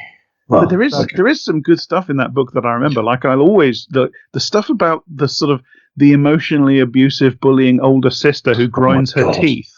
That just completely hooked itself into my brain. I never forget that. Well, again, King and sexuality, the notion that she brings herself grimly to a climax. Yeah. I mean, what the fuck? Just as a phrase, that is just an amazing sentence to exist in the English language. But yeah, I don't want to be condescending to King because he is a profoundly political writer. You know, he and I could have a good political debate, I'm sure, and we'd end up disagreeing about a lot. But you know, this is not an apolitical writer by any means whatsoever. No, you're right. Well, I mean, this guy wrote The Dead Zone. I mean, you know. Well, so God, yeah. Well, Kit and I, we podcasted in 2016 about The Dead Zone and The Running Man, didn't we? For right, both profoundly political stories. I mean, how can you escape it? How could you possibly escape it? At that point in time, 2015, I think it was, they for some reason felt very relevant to both of us. Yeah, I can't remember. But there's also like, but I mean, even with it, I mean, the fire at the Black Spot, which is like the dairy, which is my favourite bit of it. Right, fantastic. Yeah, but I mean, you know, one of the things, and again, it's not subtle, but King is basically like slapping the North American, the northern states in the back and saying, you know, you're always so smug about the fucking Klan. Well, check this shit out. Yeah, right. And, I mean, one of the characters practically says that. It is getting at very similar stuff. It's as I say, you know. The creature is the base and Derry is the superstructure. You know, the town is rotten because it has a fundamental rot at its basis. Yes. So it has all this stuff in it, like child abuse and homophobia and emotional abuse of children, and you know, homicidal bullies, and in, you know, the racism of the bully and his dad, and the racism shown to Mike, and well, you know, there is a complete picture going on here of a profound social dysfunction, and the profound social dysfunction explicitly stems from the basis of the, you know, geographically and literally from the basis of, it's in the fucking sewers, you know, it's underneath, and everything stems from it. This is not, that it's, you know, the fact that it's the 50s too. Yeah, and also, I mean, the 50s and the 80s. I mean, come on. So, as I say, you know, another artist, one of the other great, you know, American artists of the 20th century comes along, and they see this in the source text, and they develop it into the movie. You know, that I can, as I say, I understand why King is frustrated by the movie, but it really is, in many respects, a tribute. It's a. I totally agree. Yeah, you know. I agree. And I think I think the other thing I have to say that I just find hilarious is the fact that King liked the movie of Dr. Sleep so much that he now confesses he kind of likes The Shining because of Dr. Sleep, which it's just commitment to the bit you have to admire. Yeah, Dr. Sleep is the movie of Dr. Sleep is actually a fascinating text, really is, because it's trying to be a sequel to both the book and the film simultaneously. They're kind of incompatible, are they? Yeah. It's a strange exercise. Oh, it is a passionate love letter to the film. Yes. And yet, in several fundamental ways, it completely misunderstands what it is that makes the film great and shits all over it. The resolution is one of the weirdest fucking things I think I've ever seen in a film. It's just bonkers. I mean, the resolution in the novel is as downbeat as it is, makes a lot more sense than the fuck. I mean, I was talking about this earlier with someone like, can you imagine auditioning to play as stand-in for Jack Nicholson? Right. Like, I don't think you audition for that. I think what happens is they line a bunch of actors up and they say, who wants this part? And everybody else takes a step back quicker. Because who the fuck? I mean, that's got to be one of the most like thankless tasks in Hollywood. Talk about a poison chalice. Right. Your job is to be in one scene imitating possibly the most iconic cinema performance in in cinema history, or at least one of them. You know. Yeah. Well, not just that, but one of the most iconic performances, but also one of the most iconic scenes. One of the most iconic. I mean, it was that bar. It's that fucking bar scene. It's like, are you kidding me? Yeah, right. It's Why is anybody? Why? How did this happen? There is a kind of look each other in the eye and say, okay, there is an arrogance there, isn't there? That is so baffling. I mean, I don't think it is an arrogance. I think it's an insanity. I don't think it's an arrogance. Yeah. It's something like it was. I think you're right, Jack. It wasn't love. It was a love letter. It is a love letter. That's what's so weird about it. It's a totally unself-aware love letter with no critical faculties. It is in the truest sense rotten fan fiction. Because that is what bad fan fiction is. It's somebody who just passionately adores the thing they're writing about, but has no critical insight into it whatsoever. And no self-awareness about their own, the gap between their talent, frankly, and the talent of the people that made the thing they love. Yeah. There is also a weird thing about that. Oh, could we just fix it some? And it's like, it's like Shining. Good luck with that. You are trampling on both King and Kubrick. Oh, it's so weird. I'm so entertained by the fact that King loves it.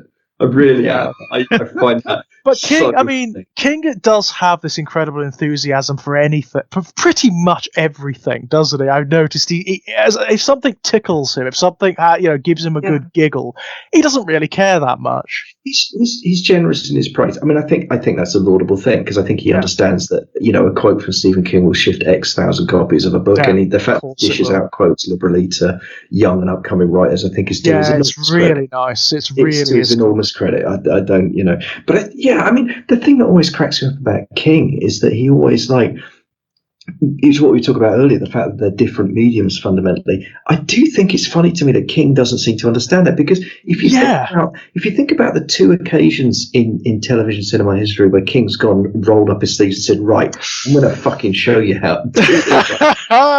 Two occasions you have are the TV movie of The Shining and Maximum Overdrive. Wow. Now, Maximum Overdrive is one of my favourite movies of all time, but it's great fucking awful. Oh, it is. It's Shrek. It's absolute, utter. Literally and metaphorically, it's a car crash from start. Yeah, right. I mean, it's not even good, on a story level. I mean, the garbage about what is it, a comet or something? I don't know, that makes the machines alive. I don't know. I don't think it matters, does it? Generously, that's a tribute to Night of the Living Dead. I think. Yes, I think it is. Even so, but as bad as Maximum Overdrive is, I love it too. But it is terrible.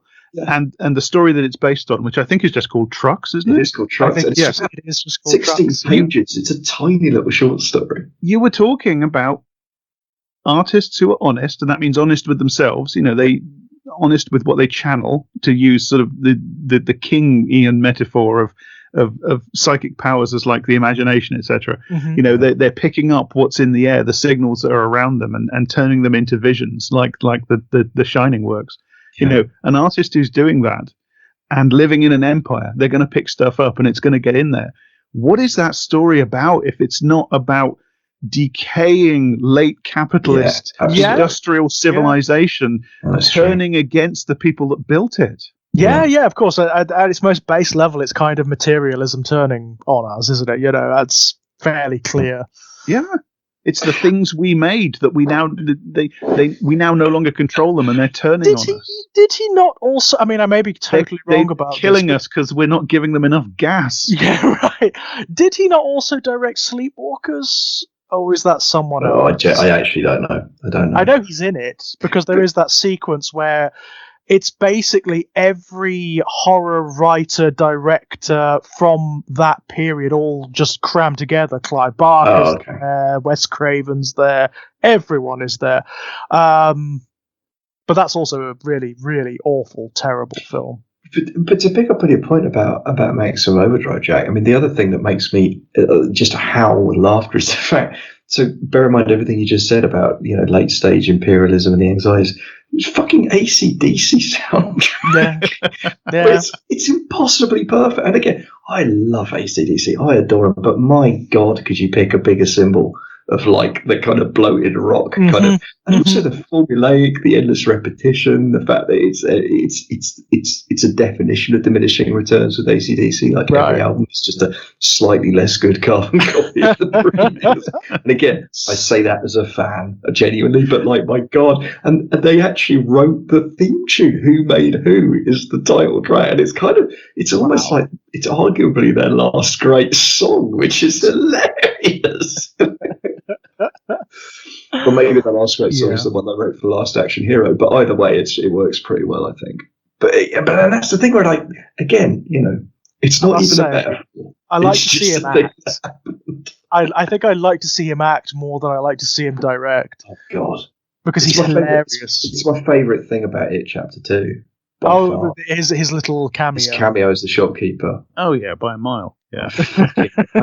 In the cinema, I don't know how I didn't cheer. Yeah. I was just like, I went with my stepson because we watched part 1 together and we watched part 2 together as well, and he was like, he looked around at me because I just straightened up in my chair. It's very cute. I've got to say, it is very cute. Yeah, even down to the I don't like your endings thing. It's yeah, of course. I mean, there is a slight. You've got to respect that. He's also in the 1990s Shining adaptation. Oh, I didn't know that. Very briefly, yeah, he is the ghost of the maestro who's directing the ghostly band. Oh, yes, yes, I did know that. Yeah, I remember. It's a blink and you'll miss it. Yeah, no, because it was a brief blip of entertainment in the midst of the yeah.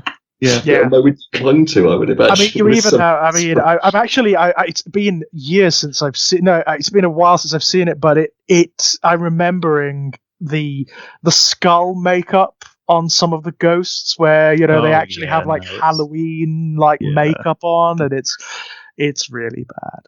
Because there are sequences in the novel I'd forgotten about that I really. I mean, I think we mentioned it. The point at which the ballroom becomes populated and the people start popping in, that does become genuinely creepy. I'd completely forgotten about the imagery of the clock and the two mechanized figures that come around the clock, and it's Jack and his son, and the description of the sound of the mallet smacking into the model, the blood splashing on the inside of the glass dome. Yeah, I was just like, "Fucking hell, man, this guy is good." Like when he puts his mind to like really putting the shit. The thing I really like from the novel, I think, is the image of the wasp's nest. Because that I think is a genuine shame that it didn't find its way into the film somehow, because I love that as a metaphor, like this house of seething hostile things. This sort of it's a house and it's full of these entities, but it's also kind of a colony. Yeah, and it has no right being alive at this point, but it is, and it's mindlessly hostile. Yeah, That's it. Because what you were talking earlier about how in the novel the hotel kind of wants Danny to be its fuel, whereas one of the things that's come up repeatedly in our recent podcasts, George, that we've been doing with Elliot, is this idea of, to borrow a phrase, motiveless malignity. Vacuous idiot cruelty. Of course, the Blair Witch. And so, yes, the pipes from Ghostwatch, obviously. The strange, nameless, recorded mulch of evil and negativity from the stone tape. Well, this does The Shining is, in a sense, it is very much in that tradition, isn't it? Because we're dealing with an entity that is very much in keeping with a lot of the things we've been talking about in that series of podcasts. It's very difficult to describe, isn't it? Because I mean, we talk about it in the terms that are given to us, so as an entity, as ghosts, or as whatever. But it's not any of those things, is it? Really? No, but there's so many of the same features pop up, like this sort of idiot cruelty, vacuous sadism, the idea of the uncanny threat that is in some sense accumulative. It wants something that's also consumptive. It's something that wants humanity to fuel it in some particular way. It wants to consume people in some sense, to absorb them, to take them into itself. And I talked in a previous episode about that as a metaphor for capital, as kind of this acquisitive, accumulative force. And the idea of this place that is sick with history. That was the phrase. That was a wonderful phrase. Yeah, I mean that's what. There's a very famous essay about The Shining by Frederick Jameson, which is it's interesting. There's lots in it that I think is open to some criticism. There's a lot of great insights into it, but there's a famous passage where he says, I've actually got it right here. The Jack Nicholson of The Shining is possessed neither by evil as such, nor by the devil as some analogous occult force, but rather simply by history, capital H. By the American past as it was left in sedimental traces in the corridors of the et cetera, et cetera. And I think that's very true of this.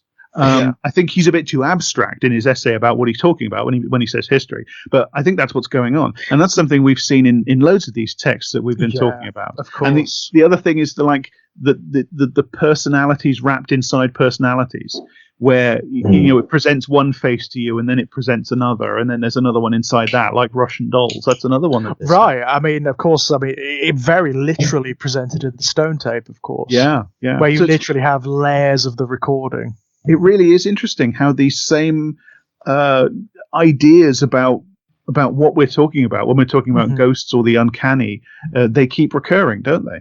Right, they do, and it's interesting how we use the language of metaphysics to describe it, but we're not really talking about metaphysics, are we? We are metaphorically talking about our own histories and traditions. And on the point of history, it's not just the history of the Overlook; it's Jack's history. And the wasp's nest is a perfect example of that, because the reason he kills the wasps and then gives the nest to Danny is because he had one when he was a child. His father gave him one. It's a perpetuation of that, and it's the whole thing about the political is always personal. Well, so's history. Right, yeah. I mean, also the wasp's nest. It performs the same function as the hedge maze in the film. The hedge maze is both the Overlook's mind and Jack's mind, and the wasp's nest is also the Overlook and Jack as well. But what I love in the novel is the wasp's nest serves the dual function. It's everything we've already described in terms of the way it represents the Overlook, but it also represents the poison chalice of Jack's own childhood. And he's taken something that for him was a happy memory, something his father provided for him that gave him pleasure. But of course, his father's legacy is irredeemably tainted by the violence that he perpetuated upon Jack that is later going to be revisited upon Danny. And the metaphor of that wasp's nest coming back to life and attacking Danny, attacking the entire family. It's actually the entire novel in microcosm. Yeah, it's also it's a hinge as well, isn't it? It's a fulcrum point, because it's where it's the first genuinely unexplicable moment. It is, and it's also the point where something that Jack does in genuine love. It's genuine sincerity. It is something he does because he wants to please Danny. Even that is inadequate, or in fact harmful. Even that is tainted. He can't do anything right. The other thing it does, which feeds into a preoccupation of King down the ages of his work, is it's a wonderful moment because it's the first genuinely, unarguably external supernatural thing that happens. Everything else has happened in Danny's head, bluntly. This is the first thing that happens. You can point out and say it's a real thing. And what happens immediately afterwards? Jack is writing an angry letter. He's going to sue these bastards for giving him a faulty bomb. Well, what's that about? That's about Jack sublimating something genuinely supernatural with the rational. Yeah, and also abrogating responsibility. Yes, and directing his rage, because he's a creature of anger.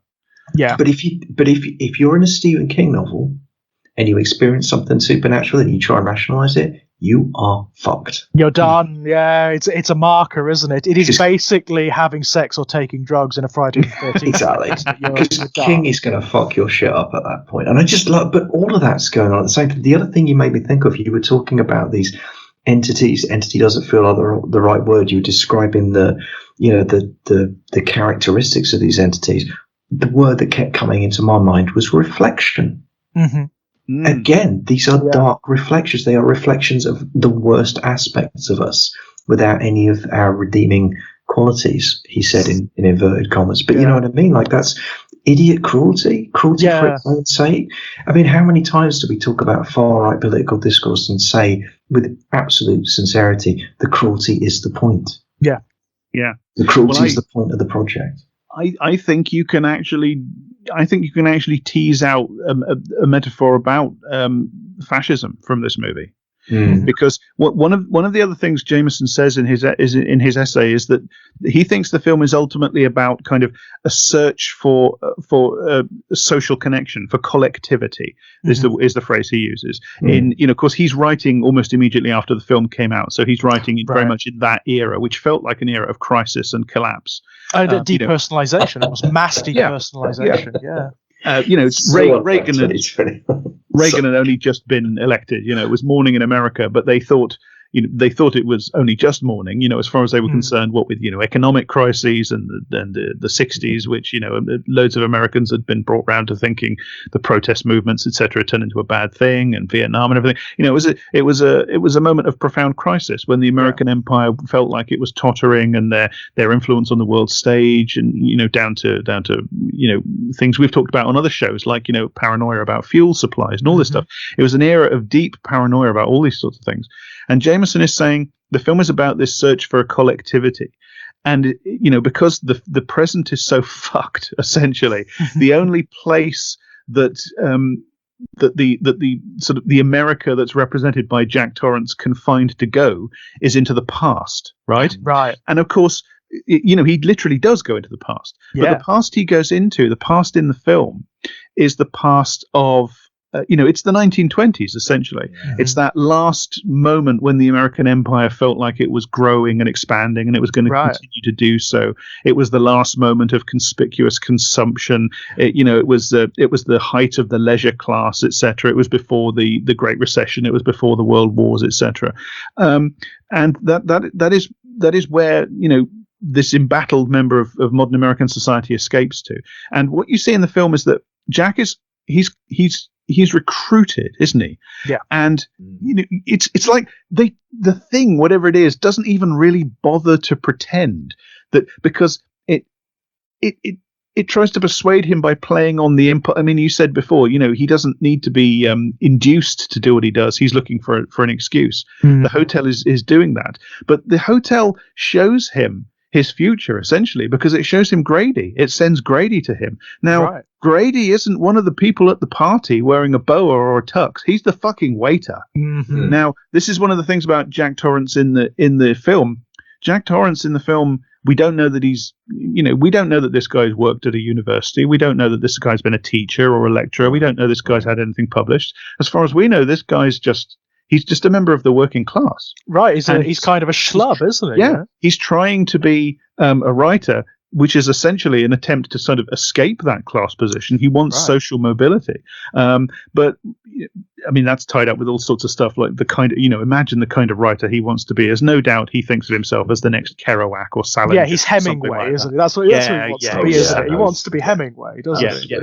He's not thinking in terms of, J.G. Ballard or anything like that. No. This guy, speculative fiction? Genre fiction?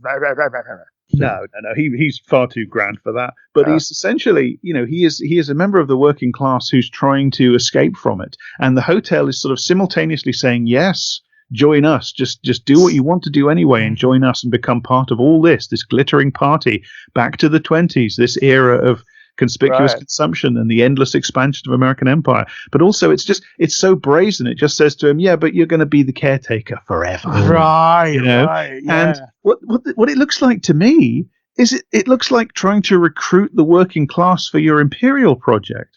Now there's a brilliant book by this guy called Roberto called American Behemoth.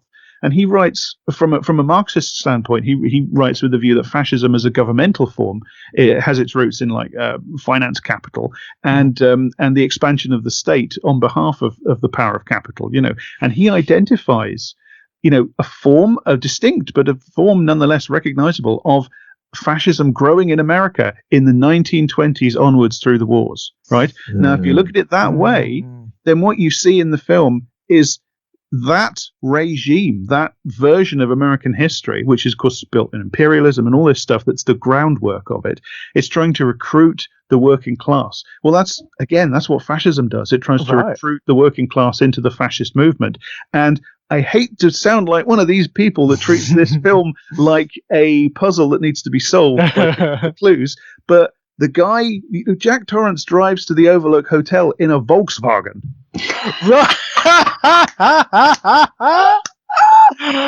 Oh, brilliant.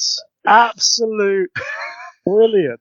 No, I think QED, really. Yeah, absolutely superb. No, it's there. I mean, it is a reading of the text, isn't it? Yeah. Absolutely. And, bearing in mind that all readings are, in a sense, themselves acts of creation, Right. when you read a text, you're not finding something in it in the same way that you're finding something inside something else when you're doing a mass spectrograph. It's not the same. Something is occurring on the fulcrum between the observer and the text, isn't it? Yeah. That's where meaning is occurring. Yeah, no, it's superb, absolutely superb. One of the things I find interesting as well about that reference back to the 20s in particular, which again is very strong in the novel, and you made me think of is, one of the kind of sublimated, I mean, look, all appeals to the past have that kind of inherent small c and often big C conservatism to them. And one of the laments you will often hear, we're hearing it again now about trans issues, you'd have heard it in the 80s, 90s about gay liberation and going back, but it's that thing of like, the detestable phrase, the time when men were men and women were women. Right. One of the things I do find interesting about the novel is I think that I don't know if that exact phrase is used, but it's clearly part of what's Jack's mentality and part of why that is a fantasy era for Jack. I think that's unarguable. I mean, the sequence it's definitely the sort of thing his father would have said, isn't it? Yeah, definitely. And the period where he's dancing with a beautiful woman in the ballroom and he can't quite remember how he got there, but he's, he feels like he's on a promise and he's very excited. I do find it interesting how King deliberately undercuts that by the sequence with the dog man and the bisexual gangster and there is a thing where and it's not uncomplicated and it's not straightforwardly right on either, because there's an element of the grotesque about that, which is a bit judgmental and but it is at least King kind of saying, there is an odd thing where King's always saying, yeah, but you know what? The queer has actually always been with us. Oh, yeah. I think there's something quite, I say, it's not perfectly handled by any means. Not least because of the notion of it being subversive, which is a bit kind of like, well, can't people just exist? But it's interesting. It's interesting for a mainstream horror novel by a straight writer at the time to even reference and it's interesting include queer characters of any kind. It really is. It's also interesting because it undermines Jack's own mentality. It undermines what he believes he's getting into and what he believes he's returning to. Right. It's like, well, actually... I like that, Yeah, and it's like kind of... I mean, because the line... It's also, I suppose it's sort of a counterpoint to the kind of queer stereotype that Ullman represents as well, because Ullman is this very petty, prissy, kind of effeminate man, isn't he? Yeah, what's annoying about Ullman is that Jack perceives him in a particular way that is incredibly stereotypical. That's not a problem in and of itself, because that could be us finding that Jack's just kind of an arsehole and he's telling us that early on. But it's actually something that other characters share as well. Everyone comes into contact with Ullman and does that. The problem is Ullman lives up to and fulfills every single one of those stereotypes. Yeah. That's the problem with Ullman, I think. I seem to recall there is a bit where Ullman has an interaction with Danny, isn't there?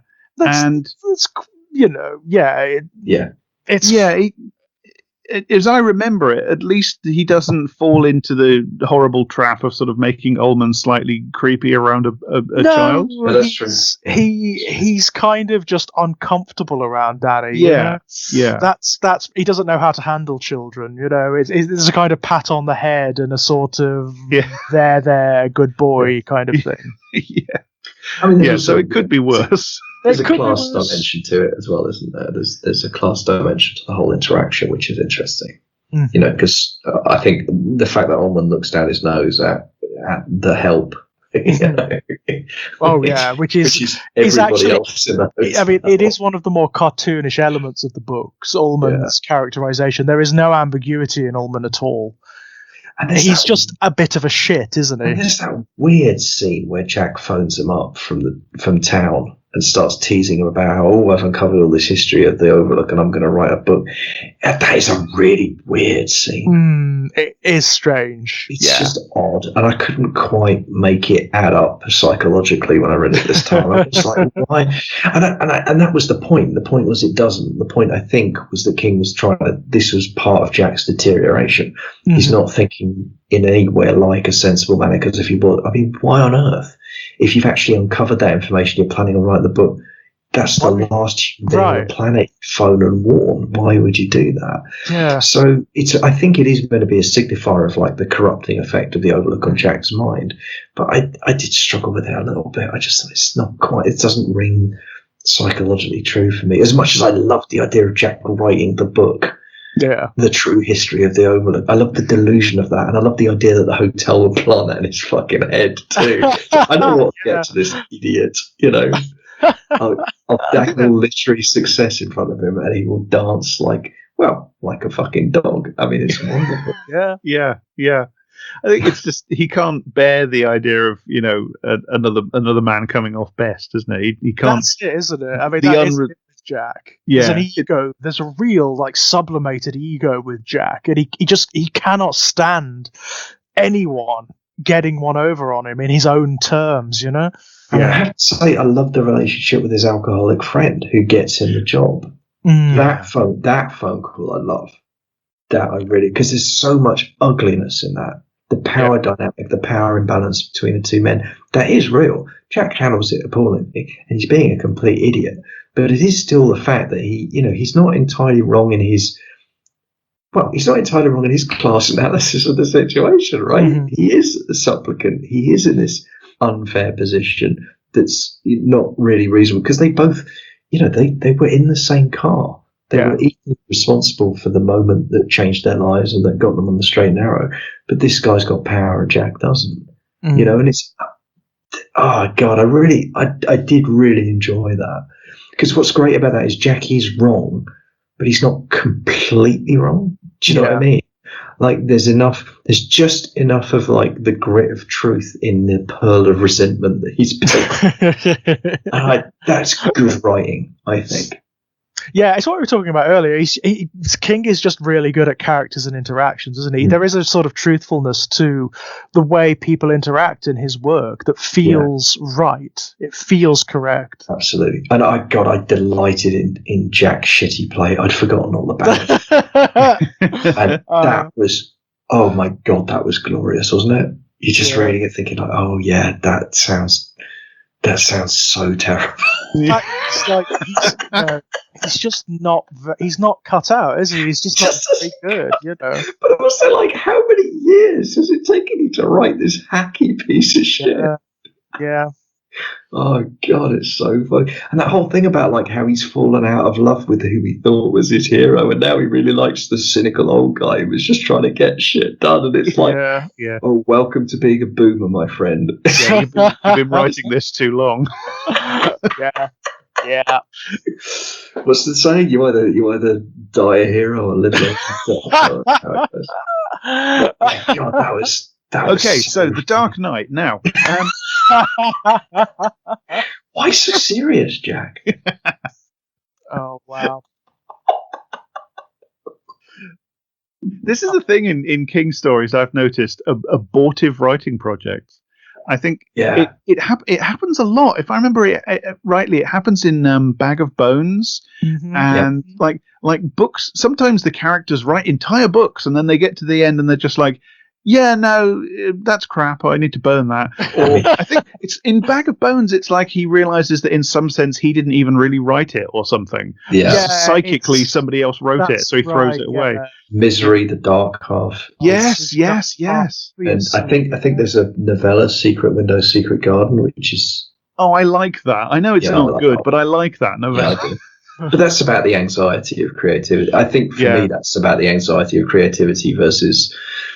Well, I mean, we've kind of joked about it before. Creativity is like if you mush enough things together, you create something. You know what I mean? You draw from enough places at once, you create something new. All fiction is a Frankenstein monster, but I think it is about the anxiety of that to a degree. But absolutely abortive literary. I mean, I love the thing in Misery about he's written this guy, this romance writer has written this gritty social realism piece, and he is absolutely disgusted.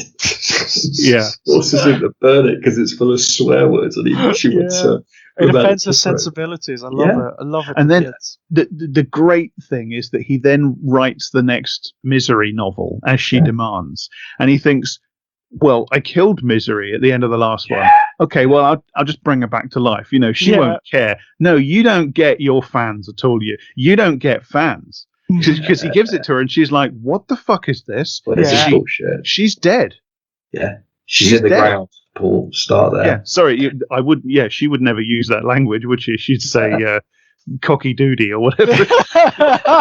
Well, that's another of my favourite King signifiers. You know you're in trouble in a King novel if someone uses sublimated swear words. Yes. Oh my God. Anyone who uses run any for the fucking hills.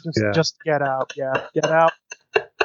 But he destroys that because he does write the misery novel she wants, doesn't he? Yeah, and he's actually, as I remember it, it's a long time since I read Misery, but as I remember it, he's writing it and he's kind of thinking, this isn't bad. This is the best one of these I've ever written. That's my favourite detail. He says it's the best misery novel he ever wrote, and then he burns it. He burns it in front of her. Yeah.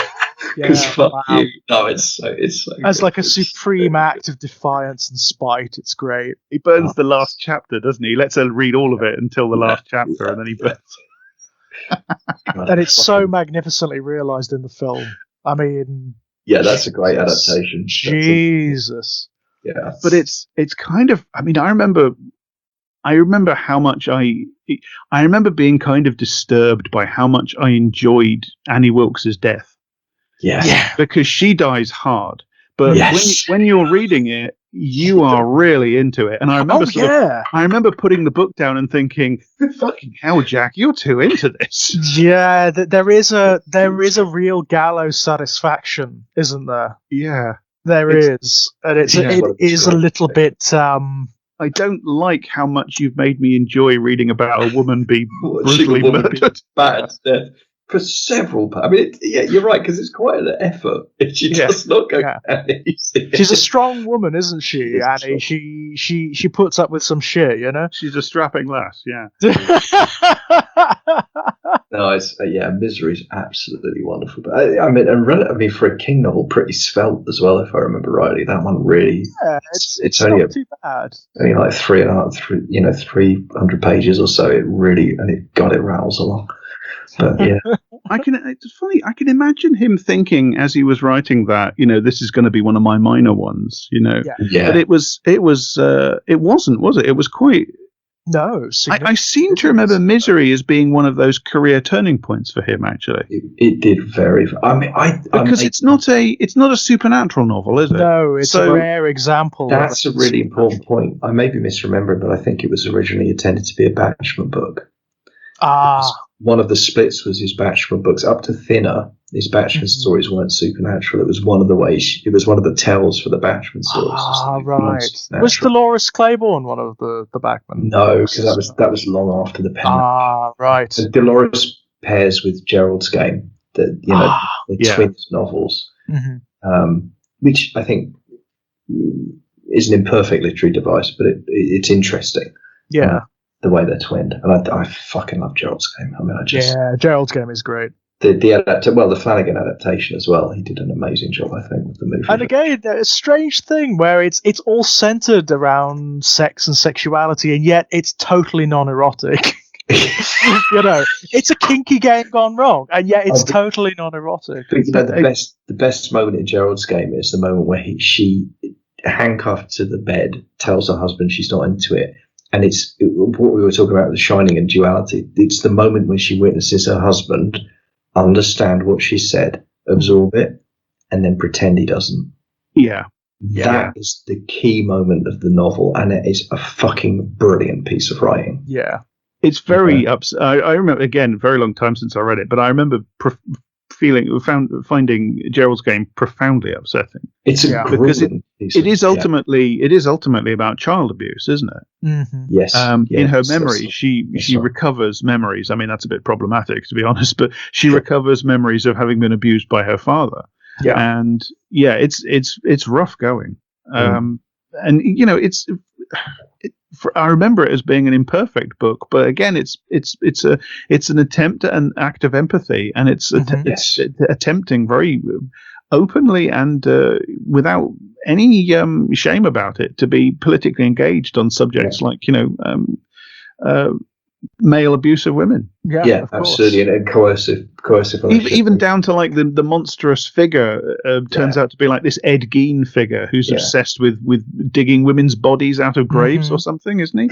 Yeah, that's right. Yeah. But there's also like the sheer chutzpah of just like, I mean, for me, and this is, it's a kind of compared to what you just said, this is a relatively shallow take. But as a writer, just thinking about the sheer chutzpah of like, I'm going to write a 500-page novel about a woman handcuffed to a fucking bed. Yeah, right. Like set in one room. Like, are you fucking kidding me? Yeah. You know, and it's exactly the kind of idea you might, on your best day, come up with and then go like, yeah, no. There's no way I can make that work. Not a prayer. Well, it's like, I mean, The Long Walk's like that for me. The Long Walk is exactly what I was going to say. You know, you write that your first time out. Yeah, like, fuck off. Yeah. Irritating. You fucking annoying bastard. Yeah, irritating. How dare you be so good? I mean, I sense we're getting to wrap it up. I did just want to say, I read The Shining on Kindle this time, which I hadn't done before. Mm-hmm. And one of the things I found really interesting, because you get with the Kindle, you get the percentage of the percentage of the book read, it's not quite the same as looking at the number of pages. Interestingly, they don't get snowed in the overlook until the 20% mark. So the first fifth of the novel is almost entirely set up. It's all, I found that really, really interesting because it did feel, it's odd. It is a page turner, but it did also feel a bit slow to me this time. And I don't know if that's because I've just read so much more since. Yeah, and maybe, it's an odd thing with King. King is a really strange phenomenon. Someone who has been writing for this long, over a period of decades, and has evolved over that time. So he has become better at what he does. You know, he's just become better at what he does. I noticed this time round that in the beginning, there are these slightly clumsy info dumps. You've got Ullman just sort of like in his interview with Jack, just suddenly launching into these prolonged talks about the Overlook that really don't make any sense in an interview setting. It's like, why are you telling this guy this? What? Yeah, no, that's right. Why are you rhapsodizing about the hotel where you work? It doesn't really fit. The interesting thing about that as well is it did remind me that you've just triggered something in me. You've reminded me, like, it reminds me of is it 1408? Is that the name of it? Ah, yes, yeah. Which might be my favourite short King story. Certainly it's very top 5. I've never been able to get on with that story. I'm really not a fan.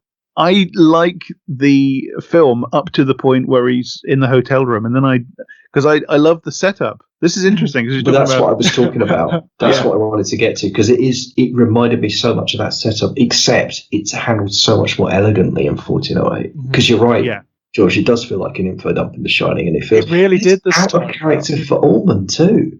Yeah. What does he do? It's the last thing he'd do. What I found was I didn't understand why he was doing it. I didn't understand why he was talking to Jack about. I mean, Jack's the help, Jack. Put that shit in the scrapbook. You've done the scrapbook anyway. Why not put it in there? It doesn't make any fucking sense. Is it ever actually discovered in the novel where the scrapbook comes from? Who keeps it?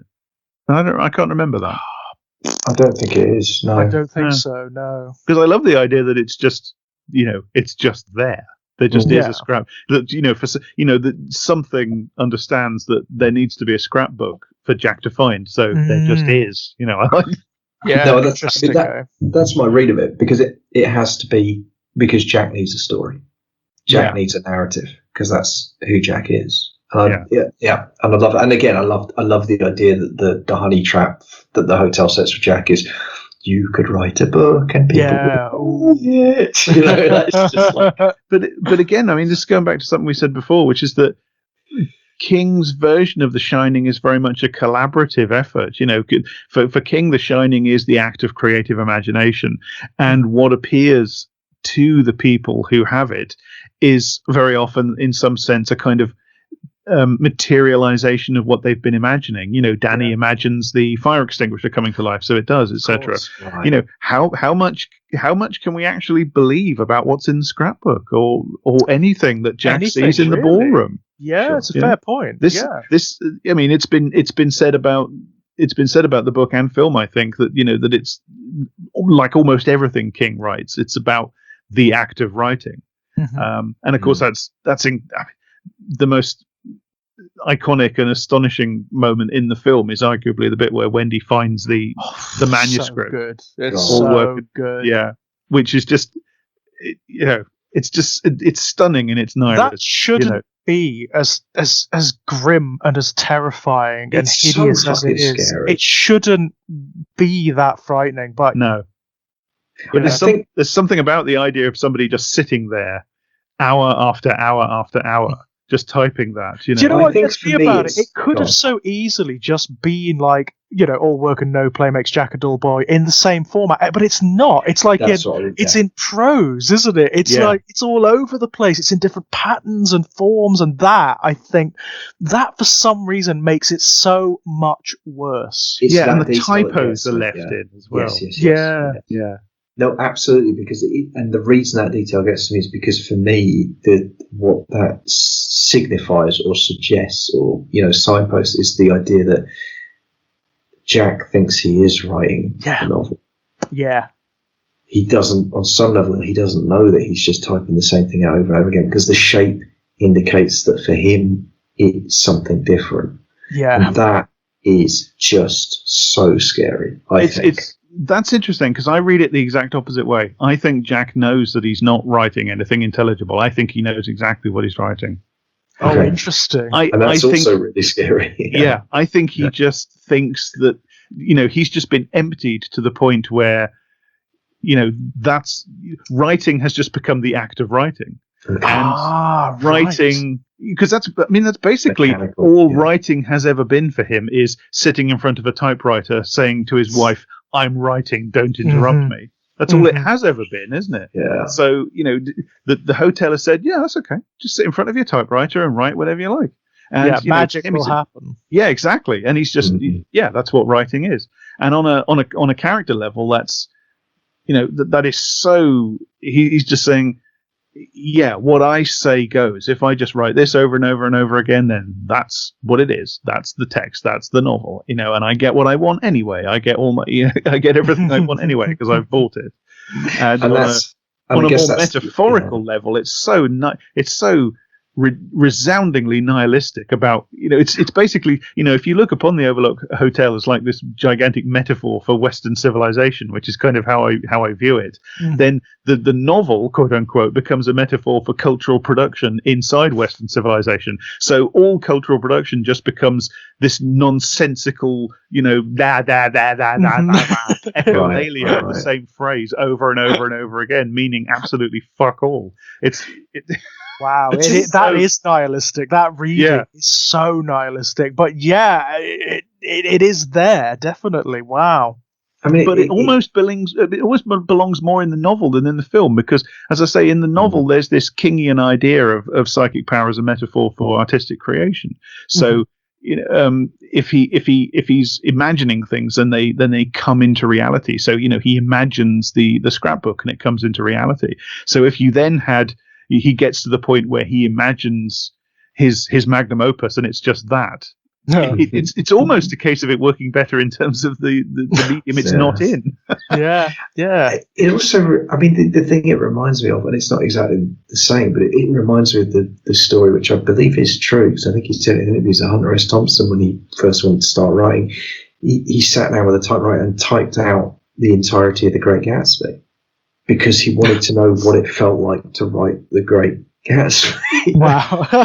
Which I love that, because it's kind of obviously insane, but because it's Hunter S. Thompson, you feel like he kind of knew it was obviously insane. Yeah, I like that. And then you kind of think, maybe that's okay then. It's being Hunter S. Thompson. That actually makes me think it's probably true. Oh no, I think it is. If anybody did that, it's Hunter Thompson. Yeah, absolutely. It's almost like Borges, isn't it? It's almost like Don Quixote by Pierre Menard. This is The Great Gatsby by Hunter S. Thompson. It's exactly the same, except that it's by Hunter S. Thompson. Yeah. The gag it reminds me of is from, I think it was different.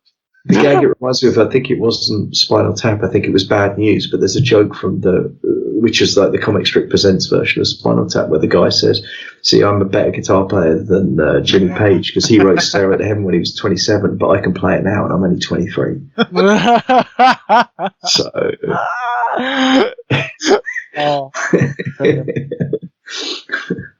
Well, That's been a great discussion. Thanks, guys. I mean, the thing is, this could go on. I mean, it is endless layers. The Shining. It's an urtext. I mean, it's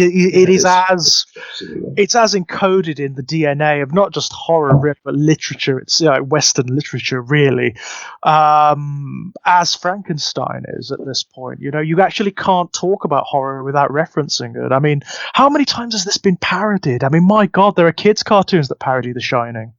I've got to tell you this story as we're wrapping up. So, Mrs. and I were watching Ready Player One with Kiddo. I've got no excuse for that except Kiddo. It's all right. Yeah, Kiddo is an excuse. Kiddo is my alibi. I'll give you a pass on this. But you two, there's no reason on earth you know this because you haven't seen it. There's a Shining sequence in Ready Player One. But here's the funny part. So they go in through the bit and they turn around and suddenly it's that carpet on the walls. Yeah. And the missus and I are sitting there watching it. We both jump out of our skin. Yeah. And Kiddo turns to us and it's like, what's wrong with you two? What's wrong with you? Because the carpet means nothing to her at all. She's not seen the film. Of course. But we spent the entire sequence hanging off the edge of the sofa. Isn't it interesting that that's become like the symbol of The Shining, the carpet? But it has, hasn't it? I mean, it's also the cover to that Room 237 documentary. It's the carpet. Yeah. But it's my mouse mat, even as we speak. But for me, the interesting thing was that it was just it's what you're saying. It's so embedded, George. At this point, cinematically, it's so embedded. It's a Pavlovian response. It's so from us. I mean, I've seen that carpet recur in so many different formats. I've seen it in video games. There are horror video games that incorporate that carpet as a reference. Yeah. And it was hilarious because we were like, okay, Kiddo, this is probably going to be too scary for you. And she wasn't remotely phased because it's Ready Player One. There's nothing interesting happening at all. Yeah. But we were freaked out just by the force of association. Yeah. It's really, really interesting, like genuinely kind of an interesting moment in, otherwise it I can well understand that. I mean, that is kind of interesting as well because, it kind of echoes... It kind of echoes my experience with the film. Like, as I said, as a kid, I don't know whether it's because I was just too young to take in what was going on or what, and it just became images. So I have a kind of sentimental attachment to this film, bizarrely. Right. But as an adult, it freaks me out. As an adult, I find it absolutely terrifying. Yeah, and I mean, we may reconvene at some point to talk about Dr. Sleep, although that will be a shorter conversation, I expect. Yeah, that'd be an interesting one. I doubt it. That would be an interesting one. I mean, I've got a lot to say about the book. I was not fond of the book, but that may just be because it is a love letter. It's King's love letter to his old oeuvre, isn't it? He's deliberately recalling books like The Shining and the time when he was writing those kinds of books. So I kind of understand why it has all the Kingian tropes. I understand why it has the psychic children, why it has the alcoholic protagonist, why it has the bully character who has really no basis but is just a bully. So I think the best thing about the book is the villain, but I have to say that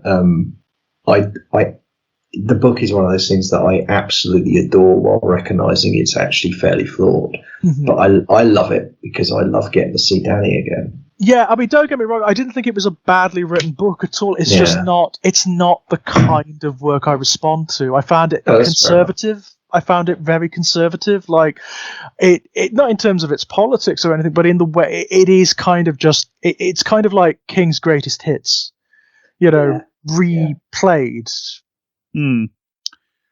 Yeah, I liked the metaphor about a decaying empire and desperate search for fuel, and it's a war on terror book, really, in many respects. Actually, it's a bit late, but it is to me it was very much a war on terror book. It's more of a sort of a late. Or it's early for the war for petroleum, which is what's coming down the pipe, right? Yeah. And I liked a lot of that. I found a lot of the sort of, rehab stuff pretty tiresome, I have to admit, because I didn't like the end, but I do like it when King goes off piste myself. I think when he gets brave and when he does really experimental stuff, I think his work is fantastic. I really do. I mean, I loved Rosie the Hat, and I did love seeing Danny again. And I think it's, Rose is a wonderfly hateable villain. I mean, she's brilliant. He's good at that. Somebody at Marvel should hire Stephen King to come up with villains. Because Marvel villains suck. They could really do with because Batman's got a decent rogues gallery, but Marvel villains are largely shiny. They are awful. But I don't know, and I think for me, I can't divorce it from knowing. Obviously, The Shining's King's battle with addiction. I don't think it's any coincidence that Dr. Sleep was written about the same time that Joe Hill came out of rehab. No, I imagine it's a similar meditation, isn't it? It's dealing with being the parent of a child with alcohol. Dealing with being the parent of a child when you've been a high functioning alcoholic and drug addict and then in recovery, and then you see your own son go through it. Yeah. I mean, and you kind of feel on some level that it's your fault as well. Right, exactly. And the thing is that the love for Danny for me in that book just is singing on every page, and I responded to that emotionally. Yeah, there is definitely affection there for more so than there is for Jack. Jack, he's kind of excoriating himself, isn't he, through Jack? Yeah, I mean, except he gives himself a completely unearned forgivened in the last. He does, yes, the redemption arc. The redemption arc. I did love Danny. I loved King's love for Danny, if that makes sense. I found myself responding to that, and I could have. As much as I really enjoyed Rosie the Hat, I actually could have just spent a couple hundred pages hanging out with Danny, seeing him get better and get his shit together. Because I'm a sap. Okay, I think it's just a sap. I think it's the Barker fan in me. I want sex, man. I want blood, and I want. I don't want Danny to get laid. I want the world ripping itself open and. On the walls, the knees, fair enough. Yeah. Okay, well, right. Thank you so much, guys. That was great. I wanted to talk about that one for a long time. Before we go, guys, do you want to pimp yourselves out? Well, I'm available for sex anytime. £200 for an hour, and I'll do anything essentially. £200 is not so bad, insofar as I'm aware. Is it? I assure you, it was a sheer guess. So about rates, I don't know. I No, okay, seriously. I blog at Shaboom Graffiti, which is part of Eruditorium Press. I'm on Twitter @_Jack_Graham_. I have various podcasts which are part of Pex Lives, and my main podcast, which is not part of Pex Lives, is called I Don't Speak German, which I do with my friend Daniel Harper, who is a researcher into the American far right, and the episodes are him telling me about them and various other people peripheral to them. We've talked a lot about Nazis, and we're also talking a lot these days about people like Tim Pool and Sam Harris and the Weinsteins and et cetera, et cetera. And so that's me, really. I have a Patreon as well. If you want to give me money, you will get access to things in advance, and you will also get access to some exclusive podcasts, which I do with Kit here and Daniel about Sherlock Holmes. Excellent. Kit? Yeah, thank you. And I recommend doing all the things Jack just recommended. I don't speak German. I mean, we mention it every time, but it really is an amazing listen, that. I mean, it really is. It's revelatory. Great. Yeah, Thank you. Thanks very much. It's incredible work, and it's important work, and it's also enjoyable to listen to. Despite despite the subject matter, it actually is really fascinating. I particularly like it where you guys get into the domestics of these people, the weird relationships that they share with one another. I find fascinating.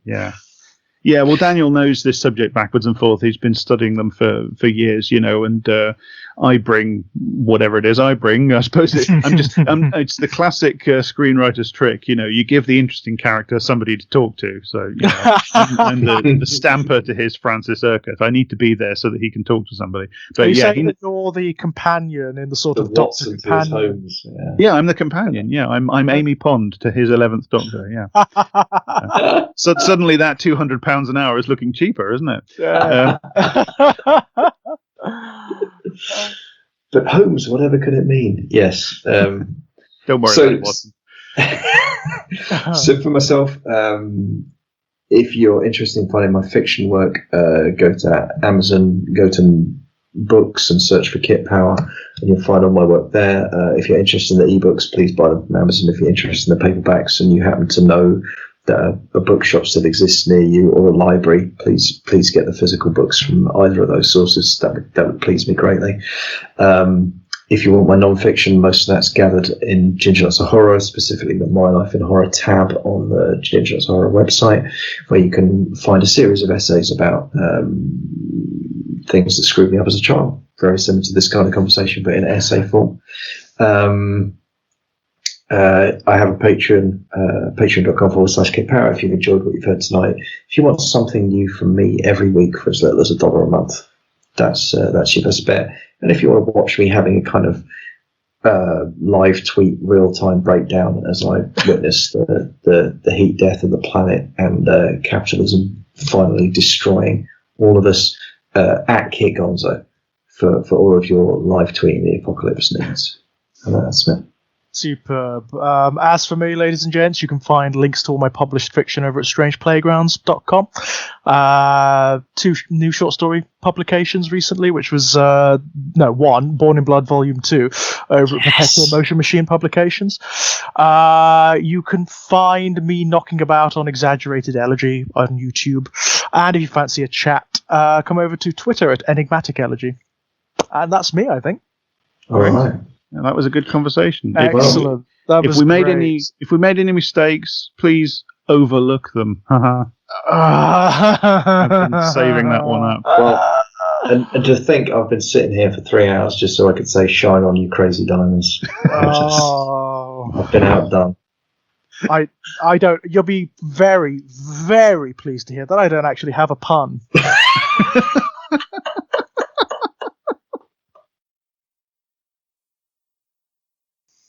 Oh, wow. Yeah, right. I mean, the thing is, it's an infinite well. Oh, yeah, we just didn't even scratch the surface. Skim the surface, yeah. The amount of stuff we could have talked about there. But it is that film, isn't it? Yeah. It's that bloody damn film. I mean, a lot of the films we've discussed have been like that, but bloody hell.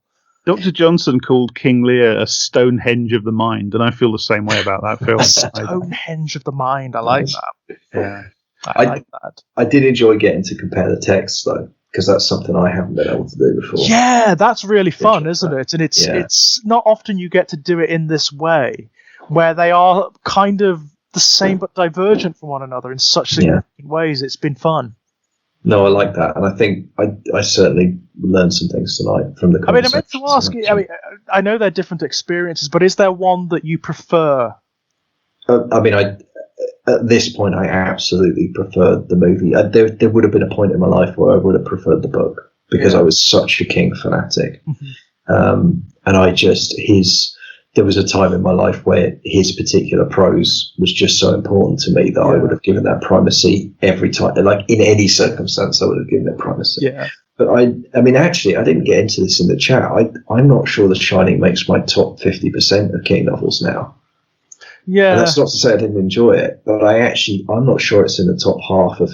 I'm not sure it reaches the level of genius that the guy reaches, frankly, earlier and later in some of his other works. I'm just not. It was really interesting. I felt this time that it was kind of less than the sum of its parts, actually, in a weird way, in some ways. And which is not to say I didn't enjoy it, but yeah. There are some things in the novel that just seem kind of daffy, to be honest. The fire extinguisher thing, that just does not work for me at all. Yeah. I mean, I get it, because King is he gets these fixations, and he's very alive to the aesthetics of things and how ordinary things can take on this sinister edge. And I get why he wrote it, but I don't know. I mean, as I say, the Tapiri animals, they do work on the page. They work, yeah. Mm-hmm. They do. The fire extinguisher just doesn't. No, it's a bit. One of my favourite bits in the novel is it's not in the film, but like the scene where Danny goes into the room, which is 213 or something in the book, isn't it? It's not 237, is it? No, but he goes into the room and the woman is in there, and he kind of escapes the room and closes the door, and he hears her getting out of the bath and walking up to the door from outside, and she starts rattling the doorknob from inside, and he can sort of see the shadow of her feet underneath the door. That's the sort of thing Stephen King does incredibly. Yeah, it's very good. I mean, the first Stephen King I ever read was Salem's Lot, and the bit where it's the bit where the school teacher, what's his name? I can't remember. It's not Ben, is it? Ben's the main character. But can't remember. He's got Mike Ryerson, the gravedigger, staying in his house that night because he's apparently unwell, and of course it's because he's been bitten. Yeah, and he's downstairs and he hears noises upstairs, and he hears like the child's voice, the child's giggle and sucking noises, and I vividly remember reading that for the first time and just being genuinely just hairs on the back of the neck. And that's you can't put a price on that when something can do that to you. When it gets you that viscerally, it's a wonderful thing, isn't it? It's a wonderful thing. Yeah. I mean, the weird thing about the fire hose for me, and I agree with you, Jack, it doesn't work as a sequence, but the weird thing is it is a dry run for the Tapiri animals, which does work, and is essentially the same trick. It's that it's behind you, it's that it's moving because you're not looking at it thing. But it's that thing of like, even back then, it's that vexed question of to what degree King is ever edited. Because you can't help but feel that like a skillful editor would read that book and be like, you know what? You don't actually need the fire hose. You do it much better later on with the tunnel in the play park and then with the animals. That work, like just don't do the stupid bit with the fucking creep. I'm now imagining like the tweet, from the Midnight Society and the bit where King : but the fire extinguisher really scared me when I stayed at the Stanley. Oh my god! I don't know how they get like there's something very true about the characterizations of the Midnight Society. Is that there's something they get a core of truth and then dollop silliness around it, but it works. I love how badass Barker is. I love how Barker is just the king of ironically, he's the straight man, isn't he? He's the one who who just knows what's going on all the time, gets like the core of all the others' neuroses and just plays up to it. Really I can't, it's very tricky because obviously in reality the man was an awful person, but I kind of love how it redeems H.P. Lovecraft. It gives him this core of sort of, adult child vulnerability, doesn't it? Which is, again, I think so fundamentally true. Yeah. But he's just so scared, isn't he? He's just so scared and so the sibilant J.K. Rowling. Oh, that's a masterpiece. That J.K. Rowling with his is vulnerable. So funny. I love it to bits. Concerns. I can't tell you how often that returns to my mind. Oh my god, it makes me laugh. It really does. I don't know how they do it. The consistency of every thread is fantastic. It's very impressive. Fantastic. It is a work of subtle genius. No, absolutely. Really good, yeah. No, it's great. And I do love their version of King. I love how he's this kind of slightly doddering granddad. Yeah, but also slightly puppy dog as well. Like he's enthusiastic about everything. All the ideas are great. Oh, that's a brilliant idea. That's great fun. And the fact that it comes from Are You Afraid in the Dark? A Nickelodeon show. Fucking brilliant. I mean, just wonderful. No, it's joyous. I remember watching that when I was a kid. I remember watching Are You Afraid of the Dark, where you had the Midnight Society. Oh, this is the tale of the whatever. It's actually my fantasy to sort of get a gang of friends together and go on a road trip, in like a Winnebago or something, and to actually like have picnics round a campfire and tell ghost stories. To Generation Exit, go a little bit Doug Copeland about things. Because I never got to do anything like that when I was the right age to do it, and I still have this fantasy of kind of. I would fucking love to do that, but it would have to be in the USA, and it would have to be in like the Mojave or something. You'd have to go out, wouldn't you? No. It'd have to be New England. It'd have to be. Oh god, yeah. It'd have to be Maine and New Hampshire and Connecticut and places like that. That would be very cool.